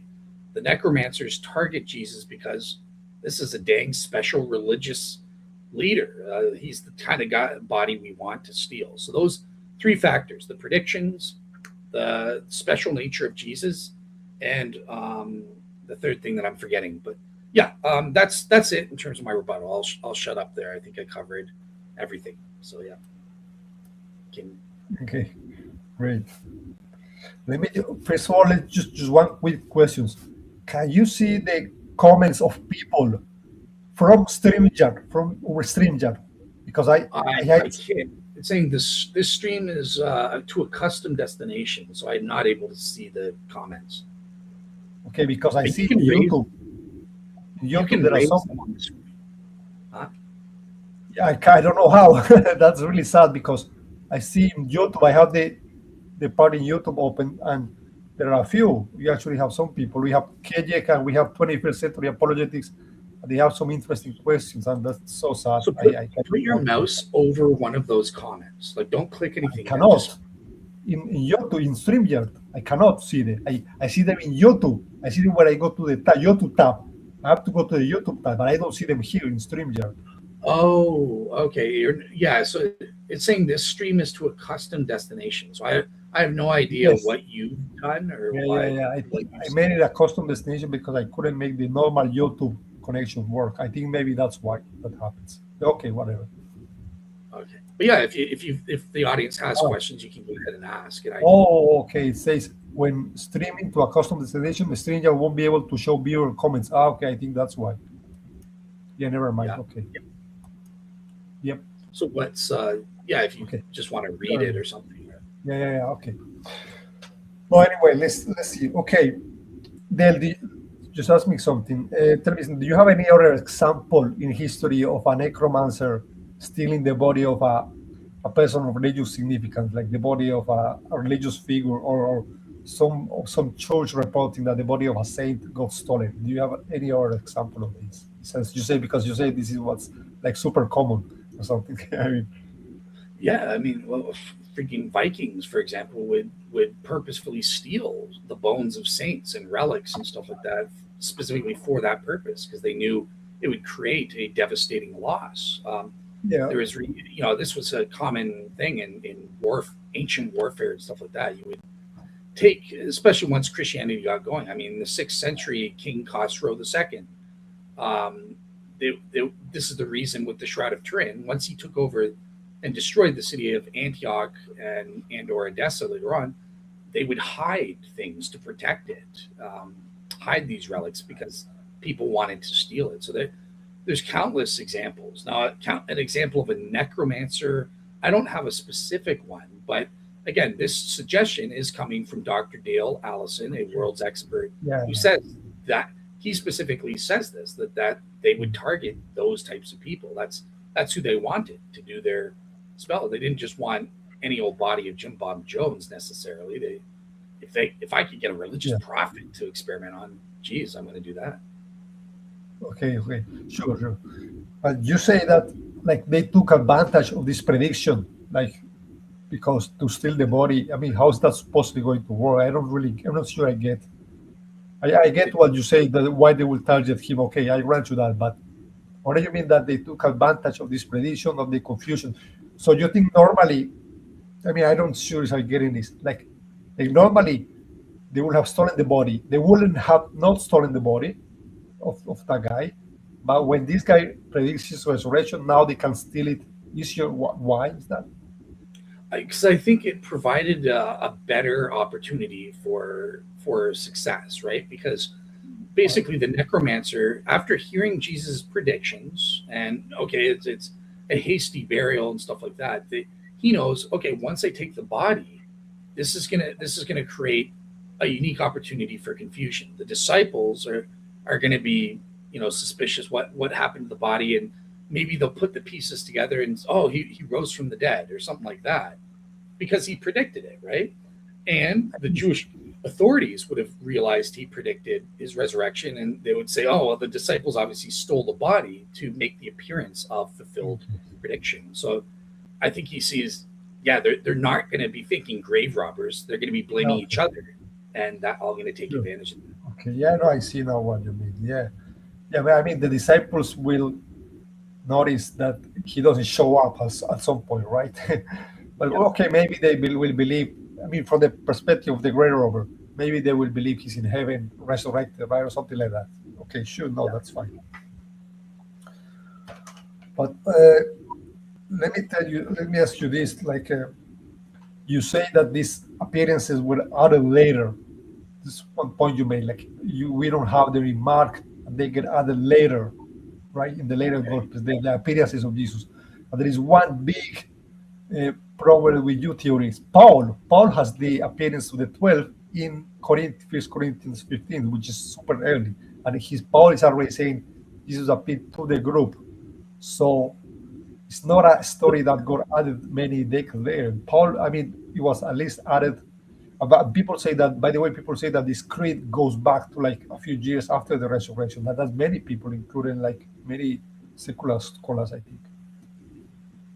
So I didn't catch the last bit, but yeah. So Yeah. so so in terms of, I'll just address the first part, and then you can ask the second part again. But so in terms of the first part, you're correct. It's in the first. This is an oral creed going back within the first few years. I am accepting all of those historical facts because I believe there's good evidence for that. Right. I'm not arguing disingenuously, but all you get from that is appearance. It just lists the appearance of the 12. What I'm talking about comes later is the secondary details about the nature of the appearance. Your whole argument didn't appeal to just the base fact that they had an appearance, but it's you include the nature. There was touching, there was eating. In But, your yeah. opening, you included those So details. I didn't appeal to the touching, and I don't need the eating to be true. I only need the group part to be true. And that one is already on Paul. So I don't need that group part to be true. So I'm not appealing to those other things. Okay. Well, so what do you make of the fact that I kind of posited in my naturalistic hypothesis that we can't prove they had a simultaneous group appearance. I posited, I think, over the course of one night, there was some coordinating mechanism which put most of them in a state whereby they would be induced to have a hallucination, but they had individual hallucinations again through the context providing the expectation to see a risen Jesus. So they saw something that was similar enough in content, and the next day they misremembered it as, oh, this simultaneous group appearance, but they just had individual ones at different times throughout the night, and stuff like that, and they got conflated into one. Oh, he was with us the whole night or something like that. No, I think memory works better than that. Okay, I don't think I'm going to be half asleep and maybe have a vision of Jesus, and at the next day, people are going to tell me, Jesus was really walked through the door and was talking to us and was eating with us, and I'm going to be, oh yeah, well, yeah, I think that's what happened. I don't think I'm going to do that. I don't think humans are going to misremember things to that level. No. Well, they do, and so I did post the fact about collective memory. I posted the peer-reviewed paper, which suggests that how the memory can distort it when you're working in conjunction with other people, and how the collective memory can overtake your individual memory or feelings that it doesn't make sense and stuff like that, but you go along with it, right? And there are certain examples of that. So I gave the example of the SEAL team with respect to the boat, for example, right? And on that front, there's even some simultaneity on that front, right? But basically, they all are having individual hallucinations. One guy thinks he's seeing a boat, and he mentions it, and through that social coordination, that induces over time others. Oh, I see it too. Yeah, now I see what you're talking about. And another one, I don't see it. What are you talking about? And then, okay, wait, I see it over there, kind of thing. And these are proven examples that happen, and especially if we're putting the fact that they were in a mental state, there was some coordinating mechanism, whether bad wine or got poisoning or just sheer exhaustion and tiredness, which is what happens during Hell Week with the Navy SEALs. That coordinating mechanism would also be inducive towards having faulty memories the next day when they went back, and remembered. Yeah, that's another thing. I mean, do you think they were at that point? Why would they be like three? I think to get to the point of hallucinating, you have to be like 3 days without sleeping or something like that. Why would they be like that? I don't. I mean, the Navy SEALs had a specific reasons why that happened, but if they're eating, it sounds like they're just chilling like normally, right? Having a dinner together, not they're not escaping from the police or something. But why would it be that tired? To the degree that they hallucinate, all of So them, like I naturally. don't think they were just chilling. I think so. Number one, I think it took place very soon after Peter and the women reported their appearance. So if it was in Jerusalem, so it would have taken place within the few days where they had a massive pressure. Perhaps they stayed because, look, just give me a few days. I promise Jesus has risen from the dead. Let's not go back to Galilee. Let's just hang on and wait. He's coming. We need to be diligent, stay in the city and pray. They would have been under high stress because the authorities would be looking for them and stuff like that. If they got caught still hanging around the city, they could they can be killed just like Jesus was. So yeah, they were in a high state of stress and a high state of expectation within those first few days, within that first week, to wanting to see Jesus, whether it's true. Is Peter nuts? Are the women telling tall tales, or is this true kind of thing? So yeah. And same deal with Galilee. Maybe they were doing all night vigils and stuff like that. They're we want to see Jesus. Peter's seen him. We need to stay up and not sleep until he appears to us, or something like that. Yeah, okay. I would have to look at what exactly does the Navy SEAL say, like, because a boat like it's very far. It's easier. Yeah, there was something weird. It's easier to be mistaken like that in a way that is harder to be mistaken about Jesus being right next to you, right? So I would have to look at that example, right? The only thing I would say though is, so that's correct. That is a valid disanalogy. So I have to be honest again. I'm not just arguing for the sake of arguing. That is true, and that could lead to the fact, well, maybe it's not this mass hallucination. It's an illusion or something. They're seeing something that's really there and mistaking it for a boat. The only thing is, from my understanding, in those studies, they know for a fact there's nothing there. There are no other boats in the vicinity or objects in the vicinity that they could be mistaking. So they do know it is genuine hallucinations that are causing them to see this, whatever it Yeah, is. yeah, right. Like maybe a few hours afterwards, or maybe the next day, they are like, wait, no, that was just an hallucination. Or maybe right afterwards, they just realize immediately.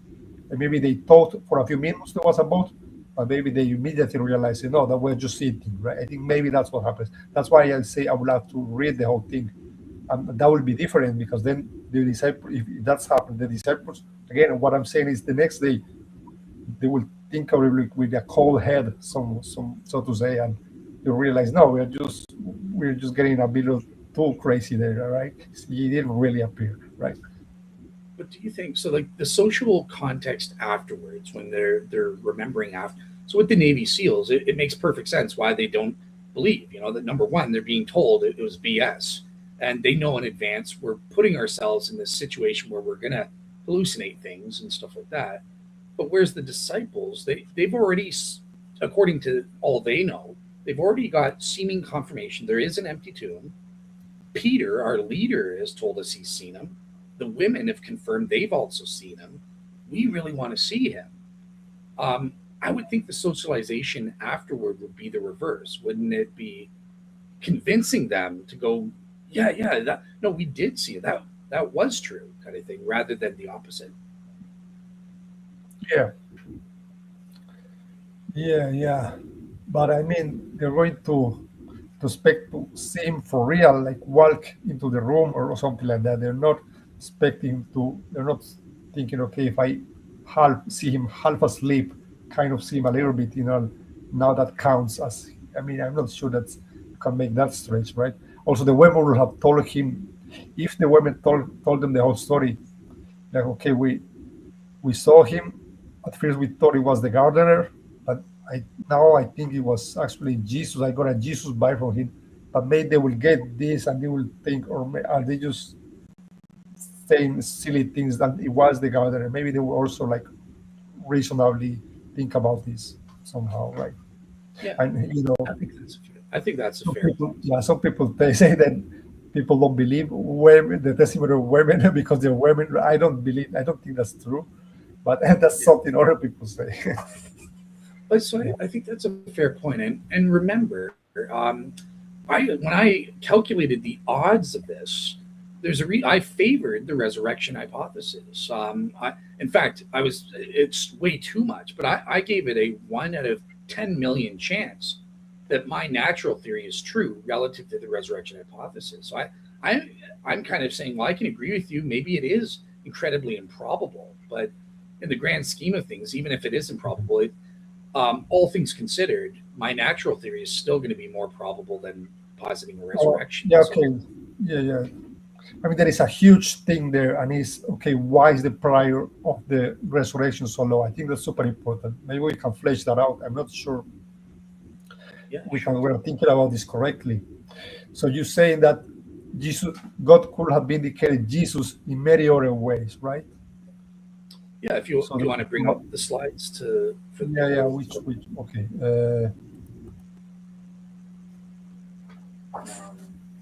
So you're talking about this one first, or this one? I had two arguments basically. Okay. Yeah. You say there is the prior probability is low. Why is it so low? Basically, because this being making Jesus rise from the dead is just one in the many possible things that God could have done to vindicate Jesus. Is that what you're saying? Yeah. So here, this one I assigned a 1 divided by 1,000 odds. So it's not Okay. that low for this one, but I basically just posited. Look, given we have an omniscient and omnipotent God, I'm granting you that here, and He's the one responsible for raising Jesus. So I'm even granting that mechanistically. Yeah. There's still very low odds, because what are the odds that God would want to accomplish His purpose through raising Jesus in the specific way He did? So, number one, there are I would imagine, for an omnipotent God, or at least I'm positing that, couldn't He achieve that same purpose, authenticating Jesus's religious message, by not raising Him from the dead? Maybe He did some other miracle, like an ascension, or What? anything else. And Okay. and the second part, even assuming God had to, the miracle had to be a resurrection, there are different ways He could have risen Jesus. He could have risen Him through light. If, not to make it ridiculous, He could have risen Jesus wearing a pink tutu, for crying out loud. Like, the point is, God, to keep it serious, God had different ways He could have achieved the same purpose by producing entirely different miracles, or the same miracle but in a different way. And I just posit there's at least 1,000 out there. I think that's pretty conservative. Okay. I think there is something about that that doesn't make sense. Look, I'm going to give you my testimony because look, if God does another miracle, vindicates Jesus with an ascension, we will be looking at the same data. Like, we will be also be looking at that and seeing, okay, so it looks like God made an ascension, right? I mean, we'll be getting the same thing. Let me give you an example. I tell you this testimony, Dale. Today at 17:38 p.m., I drank a little water, right, like this. Then later you go say, okay, what is the prior of that being true? And that is what you're asking, is what the epistemic probability of that being true. But here's the thing. Then you ask yourself, okay, what are the odds that you drank it in that specific second, where you could have drank it 1 second early, you could have drank it 1 second later, you could have drank it 5 minutes later. And if you do that a lot, you're going to end up that the probabilities of me having drank water at that specific second, they are very low, right? But here's what I think. I think this is wrong, because the specific second doesn't matter. If it was 5 minutes early, then I would have told you that it was 5 minutes early, and you would have made the same argument. So what I think is that doesn't matter. I don't think that is relevant here. When I don't think prior probabilities work this way. I think prior probabilities refer to like epistemic probabilities in a way that is different. I'm not sure is that like a frequencies. It's like in a frequencies way. And when you think about the frequencies, what is the probability of this event happening? In this event, what does this event refers to? It doesn't refer to the specific second where it was done, for example, right? Because in another second you will have the same thing. This event refers to a more generic thing, like but so you know what I mean? It doesn't refer to a specific second, for example. So it doesn't matter. In the same way, it doesn't refer to the fact that He resurrected in this way or the other way. Like, why were the odds that God would want to vindicate Jesus in some way, right? Whether it is specifically a resurrection or an ascension, I'm not sure that matters. I think that's mixing up frequencies thing with epistemic probabilities. I don't know why, but it seems wrong to me. What do you think? Gotcha. So yeah. So for the sake of honesty, I like I'm going to be doing a review show following up with you. So I agree with your criticism, but in playing as the resurrection skeptic, I do want to say that what you're saying though is still wrong. It is still relevant. Like when we calculate the probability, right? We have the specified probability. In this case, it's the resurrection hypothesis, raising Jesus when he did in the way he did, to achieve that specific goal, divided by the total number of alternatives, Hold on, right? hold on. And Why not at that specific time? Do you add what is the order he raised Jesus at that specific time of the day? You don't do it. Why? Why? right. So what you're saying is maybe. So let's say for the sake, I think that my odds are so conservative, right? Remember, I only assigned 1 divided by 1,000 here because I was taking in that there, out of all the ways God could do it, maybe there are an acceptable range of alternatives. So maybe God could have risen Jesus, for example, within a period of 5 minutes, and any time after that would have been not acceptable. It wouldn't have achieved the goal, or any time before that wouldn't have achieved the goal. So let's say we have all of those seconds, right? That's 100 options or 1,000 options or something like that. But if you're doing it that way, that increases the denominator as well, right? Because okay, there's the alternative by seconds and stuff like that. So I kind of included that factoring into the lowest common denominator and just said, well, I'm just going to give it 1 divided by 1,000. I'm not considering, what second does he do it at and stuff like that. I'm just considering the way he raises Jesus, right? So what mechanism he uses, and the fact that he is raising Jesus as an alternative to other miracles like an ascension. I think those are the only relevant factors here. Yeah, and actually, I also being honest, I do think that there is some mistake there. There's some statistical mistake that doesn't work because, like I say, if you specify the event enough, of course you will get to a massively low price. Well, the odds of this specific event happening, if you're very specific, it has to happen at this specific time, at this specific person. Of course, you're gonna get absurd low price, right? So I'm not. I Yeah. think there is a mistake, but I'm not sure how to word it. I'm planning to ask this to McClatchy if he agrees. I sent him an email, he hasn't responded yet, but hopefully he will. I've asked him. Yeah, Yeah. he's. I don't know. You should ask Lydia McGrew. So for example, so number Yeah. one, I asked. let me just say this. You are correct. I believe there's a mistake here. Yeah. So I'm arguing Okay. outside of I'm taking my skeptic. Yeah. There's a mistake here. And again, on the I'm going to be doing a review show with Tavo and maybe David Johnson, and Oh, that's I'll great. reveal what that mistake is. Oh, that's great. That said, putting the skeptic hat back on now. This is an argument advanced by Dr. Lydia McGrew, a world's expert in Bayes' theorem. And I will admit, on this front, she knows more than Jonathan McClatchy, because I've asked him about this directly, and he didn't know that kind of as well. So this argument comes from Dr. Lydia McGrew, as well as Nathan Orman, Digital Gnosis, and Dr. James Fedor. So that's who invented this prior probability factor here. But yeah, I agree with you personally that I think there's a mistake, but as a skeptic, I'm not going to reveal what that is here. Okay. Yeah. Let me ask you, what about the second one then? Because that's the big baby. That's where I said there's a 1 out of where's my slides? This is the one that kills it. If you can refute this, then I think Okay. you will have won. At least Okay. based on the factors I give.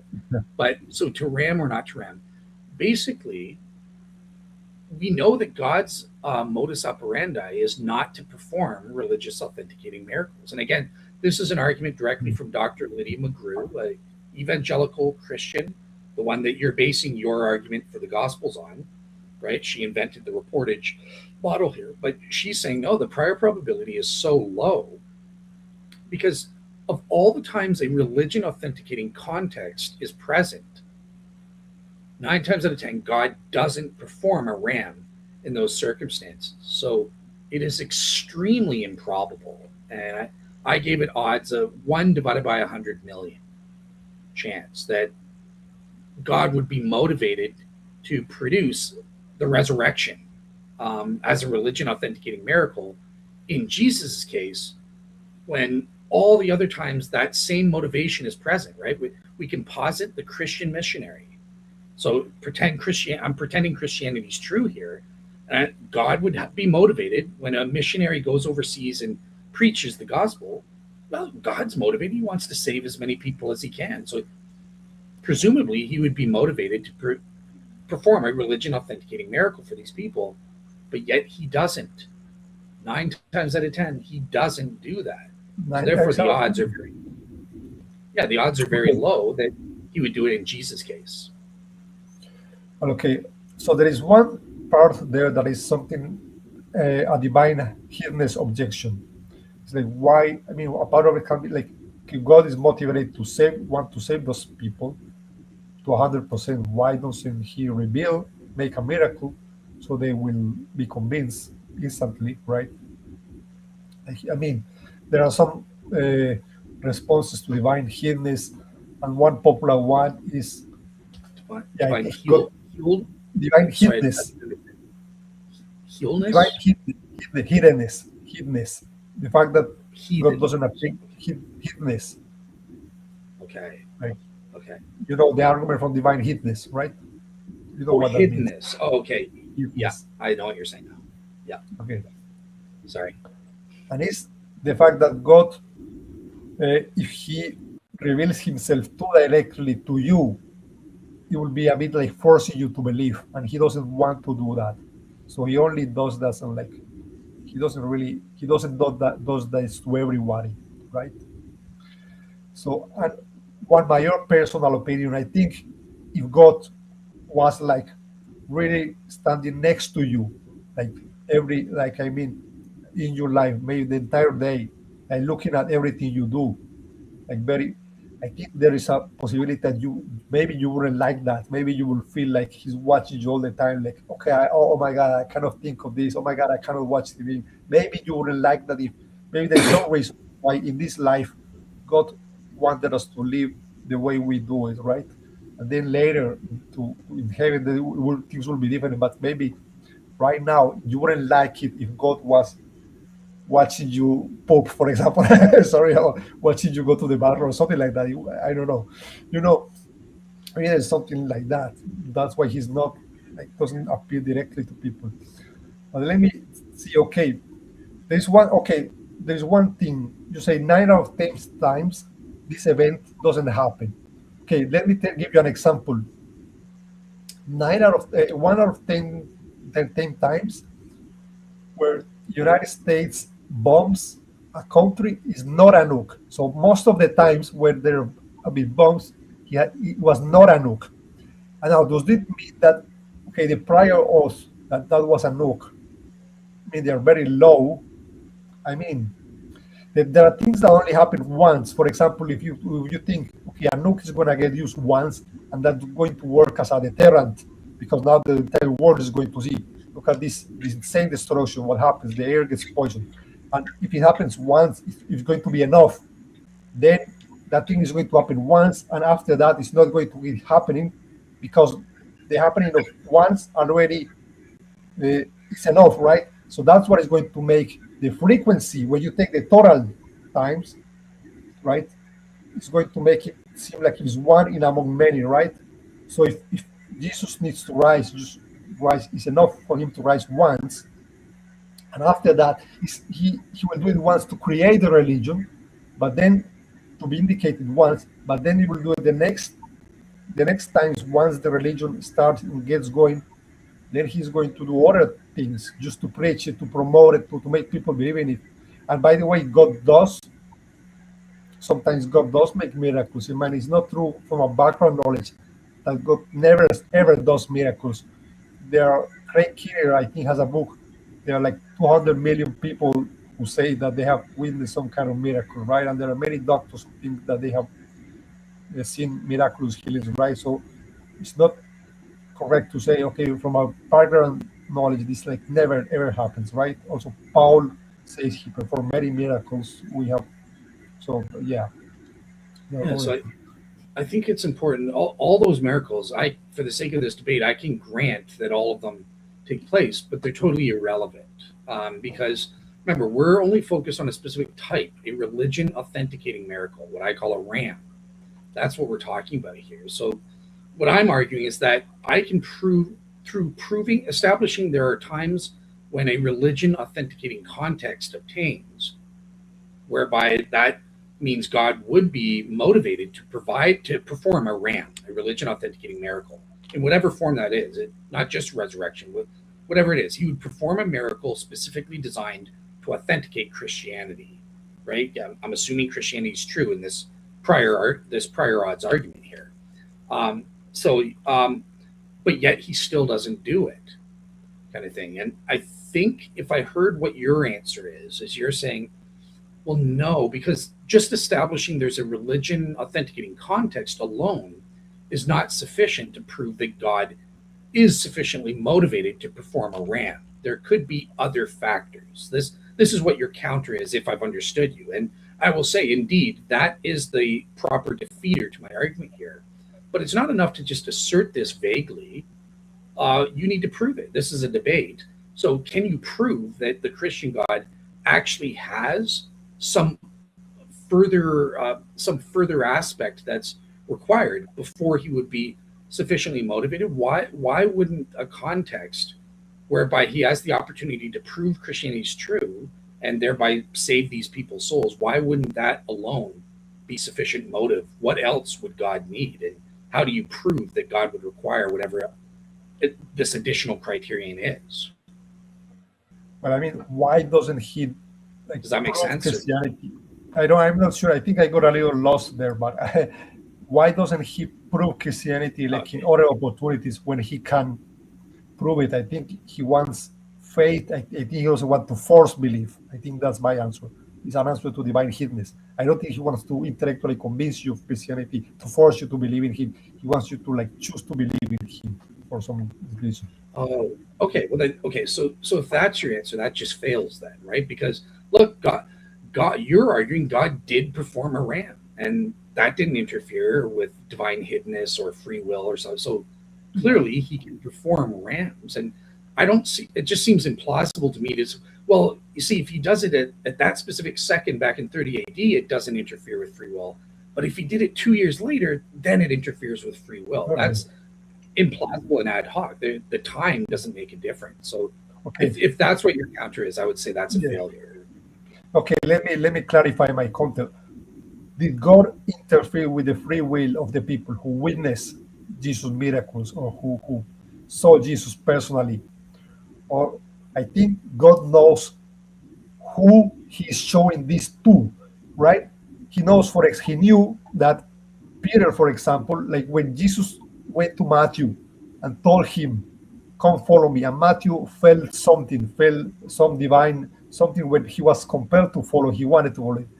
I don't think Jesus did it to some random person who didn't want it to do it. I think God knew that this person would have been something about the heart. He would have been open to that, and it wouldn't be an infringement on the way the person, because the way the person is, something about his heart, it would have been okay for that person to do something like that.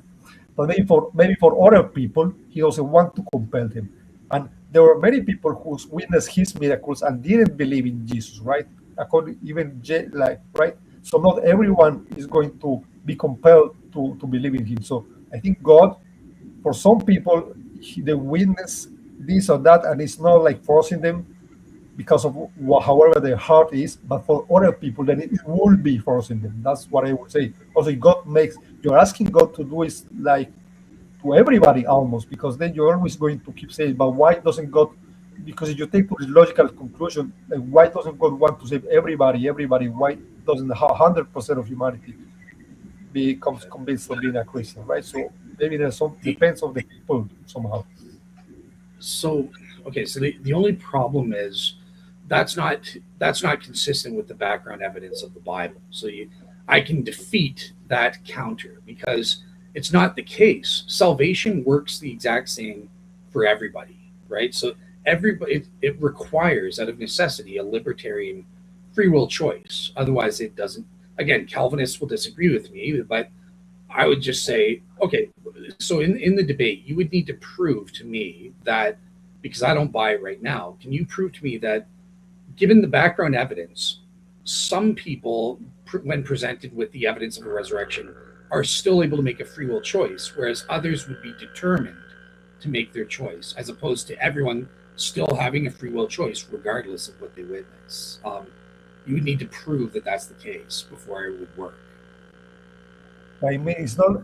I'm not sure it's really like these people made a choice.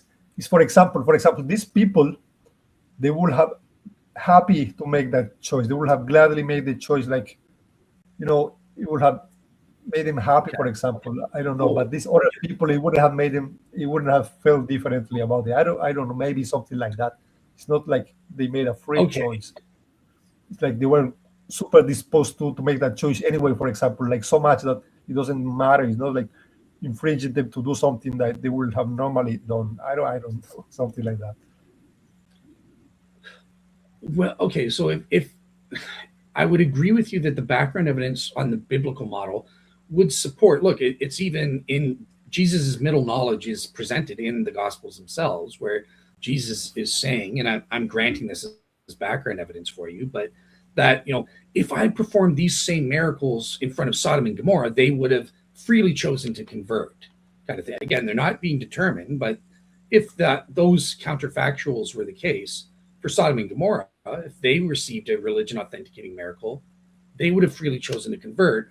Whereas he's doing those same miracles in front of the Jews, and those hard-hearted buggers of Pharisees are so hard of heart, they're choosing not to be converted. So we agree on that, but how does that fact make any difference? Like, why is the fact that there's the counterfactual about, well, the Sodomites would have converted, how does that do anything? I don't understand. I think that if I understood correctly, right, I think the problem, what you're saying is, I'm saying God doesn't want to force people to believe. And your counter was to is, okay, but God did force some people, right? That's what you're saying. That's like your counter argument, no? No, he forces no one. Like you can't be forced into salvation. No, but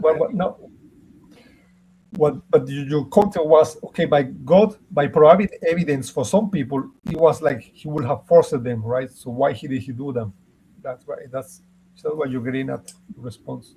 Oh, you were saying that was my counter? No, that wasn't what I was trying to say, kind of thing. Yeah, I'm just trying to say, like, look, there are occasions. How does my prior establish God has a sufficient motivation to perform a religion authenticating miracle? Well, it's whenever a religion authenticating context obtains. And that alone is all you need. That's sufficient to say, yep, God is motivated to do a miracle at this point, kind of thing. So a religion authenticating context, I use the example in my slides of Elijah, right? A religious contest is a textbook example where a religion authenticating context obtains, because you have a pagan god like Baal and you have Yahweh. And in this case, God would be motivated to say, I'm the one true God. Those pagan gods are fake, fraud, and phony. And so he provides miraculous proof, fire from heaven, that consumes up the pagan sacrifice. And so obviously God does this in the Bible. And what I'm saying is, in all the other occasions where this religion authenticating context obtains, 9 times out of 10, but God doesn't send fire from heaven. He doesn't do a miracle. He doesn't raise someone from the dead. He doesn't produce whatever that miracle is to say, yep, Christianity is the true religion, that other thing's fake. Or okay, I get it. But look, what I will say is, you're treating all religious authenticating contexts as if they are the same, and you can put them all in the same frequencies bag, and then you got a million, and then the resurrection is one among the million. But I think the context of the resurrection of the Messiah, of the one which is supposed to start the religion, right? To start it in the first place. That one is special. It's not the same as the others, right? I don't think he's going to have equal desire to authenticate religion. The desire is going to be equal for all of the million cases. When you say, or 1,000 cases, when you say 1 or 1,000, this and that, right? I think he's going to have a especially higher desire in that one, in the one case where he's going to start their religion, for example.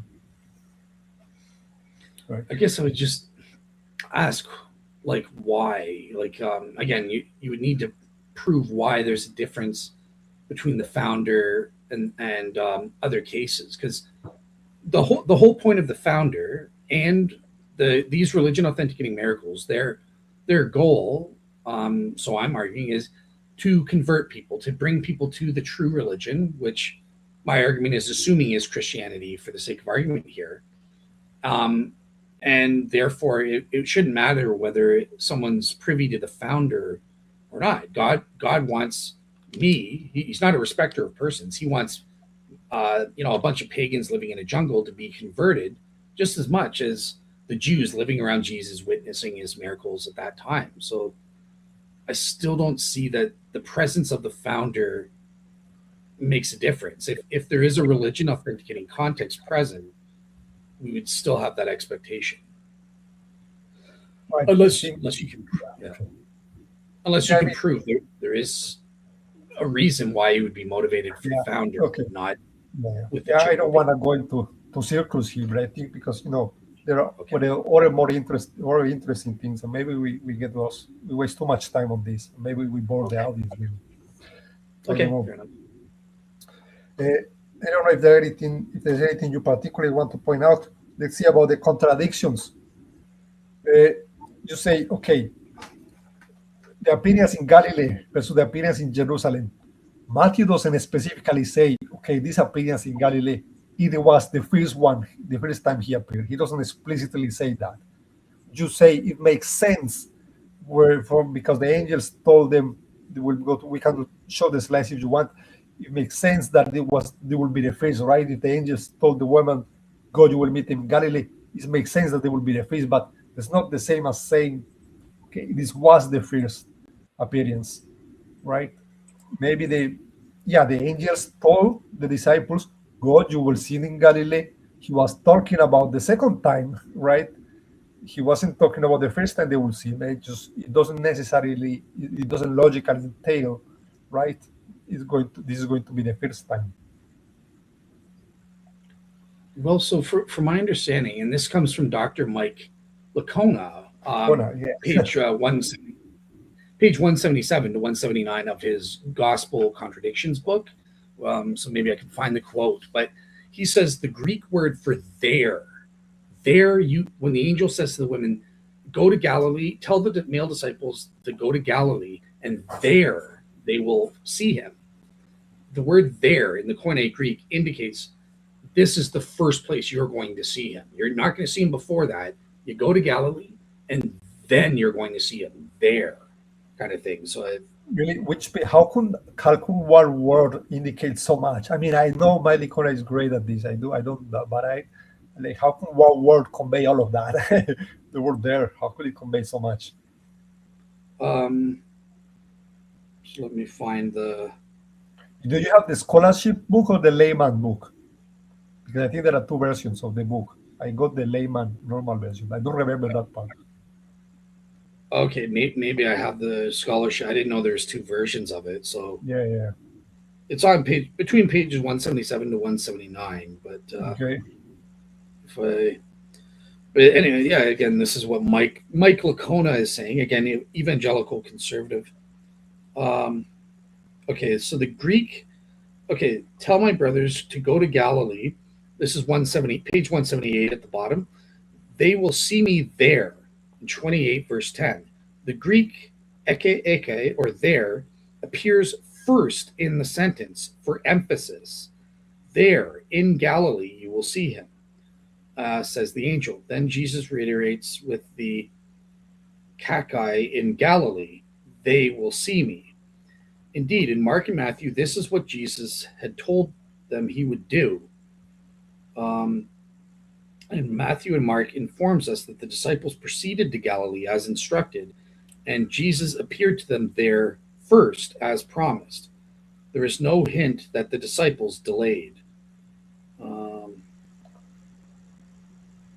not sure. I mean, it's there for emphasis, but I'm not sure it says like explicitly it means, okay, you will see me there for the first time. Maybe it was a very important appearance, right? Some people think that this is the ascension, and the angel was talking about that, right? This doesn't exclude the first appearance in Jerusalem. I don't know. Yeah, I would just say in context, like Mike, I think it's not what you're saying because again, Mike is this is a book on gospel contradiction, so Yeah, he's addressing this contradiction of where did they see Jesus first? Did they see him in Jerusalem, as Luke yeah, and John says, or in Galilee? And this is what he's trying to say is an argument that Mark and Matthew are saying it's by saying there you will see him in Galilee. It is indicating that will be the first time you see him. Like don't delay, get there right now to see him. That's my understanding of what he's writing there. okay, yeah. Well, I don't know. I should, I will have to look up what Lydia McGrew or Jonathan. I had a talk about with Jonathan McClatchy and testify about these ones. I actually saw. Lydia, there are other scholars who think that these kind of things can be harmonized, right? Even if I don't know I cannot go That's so true. deep and tell you what the Greek means. That's so bad. But for example, the one you mentioned on Paul about how in one instance his companions saw the light but didn't hear the voice, and another instance is like it was the opposite, right? What Eric from Testify said, for example, that the word from hearing could be also be understood as they didn't understand the voice, right? So it's not that they didn't hear anything, it's that they didn't understand like the messages. And that would be a possible way to harmonize it. So I just think there are plausible candidates for harmonization for many of these alleged problems, right? So yeah. Yeah, in terms of that one, I would agree with you that I think that is an equally probable harmonization that could work. But the only thing I would remind you is remember in the context of this debate, if I'm able to get equally probable, then I win. I don't have to prove that my theory is in fact true. I just have to prove that it's equally probable or more probable, and then that means I defeat the resurrection hypothesis. So if we come Okay. down to something being equally probable, then I'm comfortable with doing that kind of thing. But the point is, it does raise the fact that okay, even if it's harmonizable, that there are variants in the text and stuff like that, and it's equally possible or probable that those variants could be actual contradictions, and some Christian scholars think that is the case. I'll just leave it at Okay. that. But Okay. yeah, I can't go beyond the data there. Yeah. I don't know how much longer do you want to go. Like if you're tired, no, I'm fine, but I don't. Just asking, just to Yeah, be sure. well, yeah. That's fine. I Having think fun. let me ask. Oh, sorry. I'm having fun. I mean, it's not that I want to end Same this. here. Just I Yeah. don't Well, want. let me. Yeah, You've been kind of probing me a bit yeah, and stuff. yeah. I wanted to probe your case because your entire case from your opening seemed to rely on Dr. Lydia McGrew and Jonathan McClatchy and the reportage model for the Yeah, Gospels, but yet you yeah. also admitted that they are Greco with the majority of biblical scholars that it is Greco-Roman biography, which can allow for variances, right, and flexibility in how they report details of a secondary nature. So why are you kind of assuming that okay, well they must be reporting like why are you opting for the more conservative reportage model? But I mean, as far as I know, we take the gist of what those Greco-Roman biographies say to be accurate, right? I mean, they varied things a little bit, but I mean, they didn't vary them like a lot, like so much that now the gist is false, right? Hmm. So it doesn't matter if they were like, I don't think that matters very much. Yeah. Okay, that makes sense. Because you did argue you don't need the specific aspects like eating and touching, just so long as it's a let me ask them, like, why do you think that the simultaneous group appearance is a fact that instead of it was just like a mismemory, or maybe.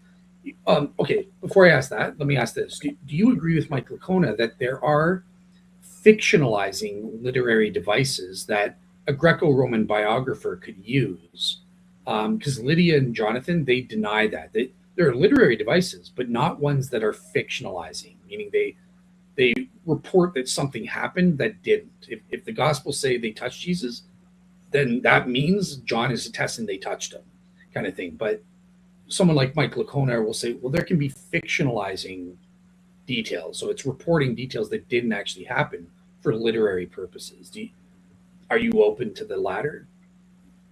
I mean, are you asking me if the Gospels have this, or if there are in general in Greco-Roman biographies these things? Okay, so both. Let's start with in general, but then also I with don't know. the Gospels. I don't know. I Okay. don't know if that I wouldn't know how much to what degree do they fictionalize things. I don't have no idea. Oh, Well, you've read Mike's book. That's what his book's all yeah, about. Gospels, right? He yes, used Plutarch as an example. yeah. I didn't see like massive fiction. I didn't have the impression that it was like massive fictionalizing stuff. I think it was minor stuff like I don't know, changing like when did that event happen? They change the timing, like they put it happened in another event because it fits the topic better or whatever. Or it's easier to explain, but it's not. I didn't see things were like massive. Yeah. Okay. Do you agree with my point? So Dr. Lydia McGrew, in her book that I'm reading now, where she's arguing for the reportage model, she kind of argues along the same lines as you, right? And I agree with all those facts. I'm granting them not just for the debate, but I think that the argument from undesigned coincidences is there's something there in terms of the general reliability and stuff. And so you point to, she uses a loaf of bread to compare to the Gospels and say, look, I can prove the beginning is accurate. I can prove that there are details at the end that are accurate. And I can take out various slices and prove they're accurate and stuff like that. So therefore, you should just the entire loaf as being accurate. Every slice is historically accurate. But what I'm saying is no. I think that Mike Licona and Craig Keener and Craig Evans and various biblical scholars have proven there's at least one or two or three slices in the middle of that loaf that aren't good. They aren't historical. They're corrupted. They're contaminated with ergot poisoning, whatever. They're not good slices. And so long as I can prove there's one bad slice, then the burden of proof is on you. You can't just rely on general reliability. You have to prove the specific elements, the specific bread slices you're using are in fact historically accurate first before you can use them in an argument. Would you agree with that kind of thing? So let me see if I get your point. So this event, let's say, imagine these events did happen, right? Jesus did miracles and rose from the dead, and there were many people who decided to write reports of this. Let's say we have several.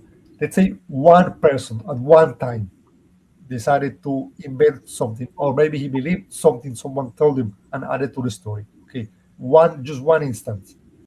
Do you think now, okay, now because of that one thing, now we can look and say, okay, everything could be fake, given that, I mean, given if we had like good evidence that the narrations were reliable. Let's say we have some very strong evidence in general that the reports are reliable. Do you think one weird thing in one of the reports now automatically discards the whole thing? No, I don't think it works in reverse either, right? I think the Gospels, I would agree with my Christian hat on, to be clear. Okay. I think that there is evidence that the Gospels are generally reliable. But that doesn't mean they're inerrant necessarily. And it doesn't mean that they are, for the purposes of this debate with my skeptic hat on, and even as a Christian, I would still argue that you need to be, the burden of proof is on you to prove that the details you're using are historical. And I think you would have to use tools like the criteria of authenticity for that. You can't rely on like what Lydia does and goes, well, I've proven all these bits in the Gospels are reliable. Therefore, you just have to take the whole loaf as reliable. Touching, eating, the doubting Thomas story, you just got to take that as reliable because I've proven the general reliability. And Let me ask you something. So you think the parts about touching Jesus were additions, right? Were invented parts, right? Invented story. They added up later. yeah. What So about the miracles? Yeah. What about the miracles of Jesus? All of the miracles, all of the healings, or the part when Jesus expelled demons and the demons went into pigs and they immediately went and threw themselves off a cliff, or the part where there was a man who was paralytic his entire life and then Jesus touched him and he walks. Okay. You think that was also added or invented, or what do you think about that part, the miracles? Because the miracles is a lot of that. What do you think about the miracles, for example? And to clarify, you are asking me as Dale the Resurrection skeptic, right? In the context Yeah, of the yes, debate yes, here. yes. Okay, good. So I just dismiss all of them. I believe that it's a historical fact that Jesus was known as a miracle healer and an exorcist. That's historically proven. As to whether or not we can establish, okay, well, if I've got to be truthful, there are some specific miracle healing accounts that I think Dr. Graham Twelftree has proven there's a historical kernel to them. But none of that, all of them can be explained away naturally. From what I remember, I don't believe there's any proof for supernatural miracle healing here. What about the paralytic or the blind man? Right? That cannot be explained. A guy was blind and Jesus put his hands and then he could see. I mean, you can explain it. You can say it was a lie and it was an addition, right? But you cannot say, maybe, but you cannot say, okay, he had a psychosomatic blindness for his entire life and then he went away. No, that's just ridiculous. But you have to say it was addition. It was a lie, basically. They added that part, or they embellished that. They exaggerated or embellished it by the miracles. You would say that with your skeptic hat. Okay, how is my problem? Yeah, the miracles are like half of the Gospels. They are a large part of the Gospel. So what you're saying is that a very large part of the Gospel was invented or embellished, like a lot of it. Now, if a lot of what I ask you is this: if a lot of the Gospels is embellished or invented, do you think you're going to get onomastic congruency at the end, for example? You get my point. Yes. Sorry, it was hard for me to understand. Okay, so you're. I think you said like because I admit the undesigned coincidences with respect to the historical details and stuff like that, like cities and names and stuff like that. Don't I also have to accept that for miracles? No. I'm saying, hold on. I'm saying the miracles, right? You think the skeptic position, right? Those stories were invented. They were added later, right? That's what you think. They were embellished. They were added, right? Well, not in all. Yeah, and there may be for some of them. Like I said, I appealed to Dr. Graham Twelftree, who says that 22. He argues for 22 of the miracle accounts in the Gospels. He thinks we can prove there's a historical core or kernel. So something happened there. But as to what exactly it is, I think the details of the blind. I was born blind, and I went into the priest, and he rubbed mud in my eyes. These can be all legendary developments. Like what the aspects you're relying on to say, well, you have to believe there's something supernatural. Those are the aspects I'm saying are legendary as the skeptic. Okay. Yeah, what I think is those supernatural, they have a number so high that at some point you're saying that a large part of the Gospels is embellishment. But if this is the case, if such a large part of the Gospel was embellishment, you will not get onomastic congruency. Or you know what you get my point.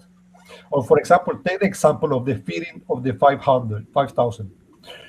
You don't think that happened at all. Like the miracle didn't happen, right? But how come the story has so many undesigned coincidences? Like so many undesigned coincidences are only going likely to happen from a real event. But the entire story is about a big miracle. And if the miracle is invented, I mean, how could you get you cannot say, I mean, if the story didn't happen, the whole thing would have been invented and you will not get the undesigned coincidences. Yeah, well, so there's two things I guess I would respond to as a skeptic. So number one, you could say there is the historical gist that he did teach a sermon in this area, general area, where we can actually kind of prove there would be this echo effect and stuff. And maybe there was food being provided to a lot of the people there through natural means. And okay, over time it got embellished into, oh, there wasn't enough food and Jesus supernaturally created it from this. Oh, we lost Dale. I don't know what happened. Let's wait a bit. So how are you guys liking the debate so far? You can comment on YouTube. Let me see. Oh, you're back. That's great. Okay. All right. So yeah, sorry, I got the second thing is we also have, when it comes to Greco-Roman biography, we do have to be open to sometimes the entire kit and caboodle is a made-up legend. And I've given you cases where Craig Keener, Craig Evans, for example, all of the I am sayings in the Gospel of John. So not just where Jesus says I am, there's a series of 7 things. I am the vine. I am the someone like Craig Evans says, yeah, all of that's made up. All 7 of those I am things. So they just throw it out, right? And Dr. Mike Lacona, that the appearance to the Amos disciples, he says, for all we know, that entire thing is made up. Same with the Doubting Thomas story, that none of that happened. It's all legend. So that is an option that you need to refute and defeat as well. Not everything has even a historical kernel or gist to it. Yeah, well, that's just one. I mean, obviously, you can list some scholars who think some parts were made up, right? There are many liberal Christians, are also skeptic and agnostic scholars.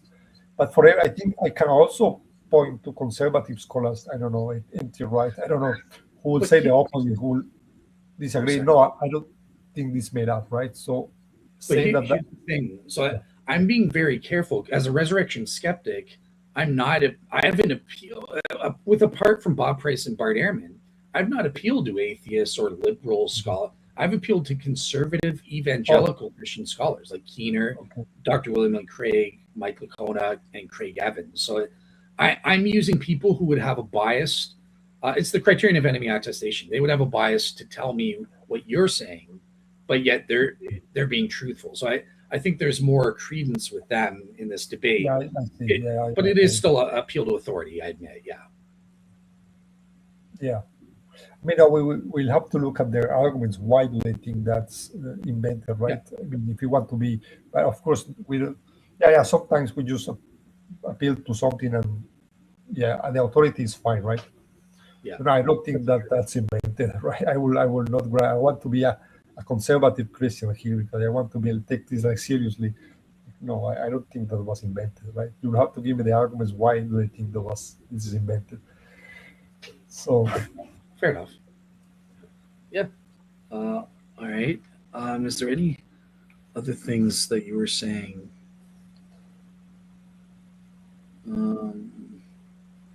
So you think Luke, for example, would have invented stuff, right? But Luke, do you agree that Luke was a travel companion of Paul? Yes, I agree that the evidence proves Luke was a traveling companion of Paul. From the we passages alone. So that's historical fact that even as a resurrection skeptic, I can't deny. Okay. Okay, go ahead. Yeah, so Luke would have also been in danger, for example. He was also risking his life for Christianity and stuff. So why was he then lying to make his, if he knew it was a lie, it was that doesn't match, right? He's honestly believe, why is he lying about it, Yeah, because it's as Craig, he's not lying. What he's doing is he's honestly using ancient fictionalizing literary devices. And that's where I quoted Dr. Craig Keener's commentary, where is it? Where they point to, look, this was a device. The calling narratives fit a certain, where a theophany happens, right? Jesus, God in the flesh, appearing to Paul. In the context of a calling narrative, we would call it a conversion narrative, but Craig Keener says that's not accurate. At the time, they would have called it a calling narrative because Christianity wasn't a separate religion at that early time, right? So like in these calling narratives, there's certain literary callbacks to prophetic callings like Jeremiah or theophany type language, right? The blind, I was blind, but now I see. Okay, well, that happens literally to these people who are being called. And again, Paul is not unique in these elements. You know, oh, he's with companions, and some of them see or hear something, but they don't get the full message because they're not qualified, kind of thing. And then you receive his calling as the apostle to the Gentiles. This uses, as Dr. Craig Keener outlines, and if I need to, I guess, like, well, no, I was going to pull out I gave examples from Craig Keener's commentary on Acts, where he gives very specific examples of all of those elements fit into these theophany type language. So the thing is, Luke is not intending his audience to read these as literally true. He knows his audience will just read them in the context of a theophany calling experience. And so he'll know the blind, yeah, okay, you didn't really go blind, but we get the importance of, yeah, he was blind theologically, but now he sees the truth of Jesus. That's all that's being said here. And so that's how I would respond to that, is Luke's not lying, but he's using fictionalizing literary devices. Yeah.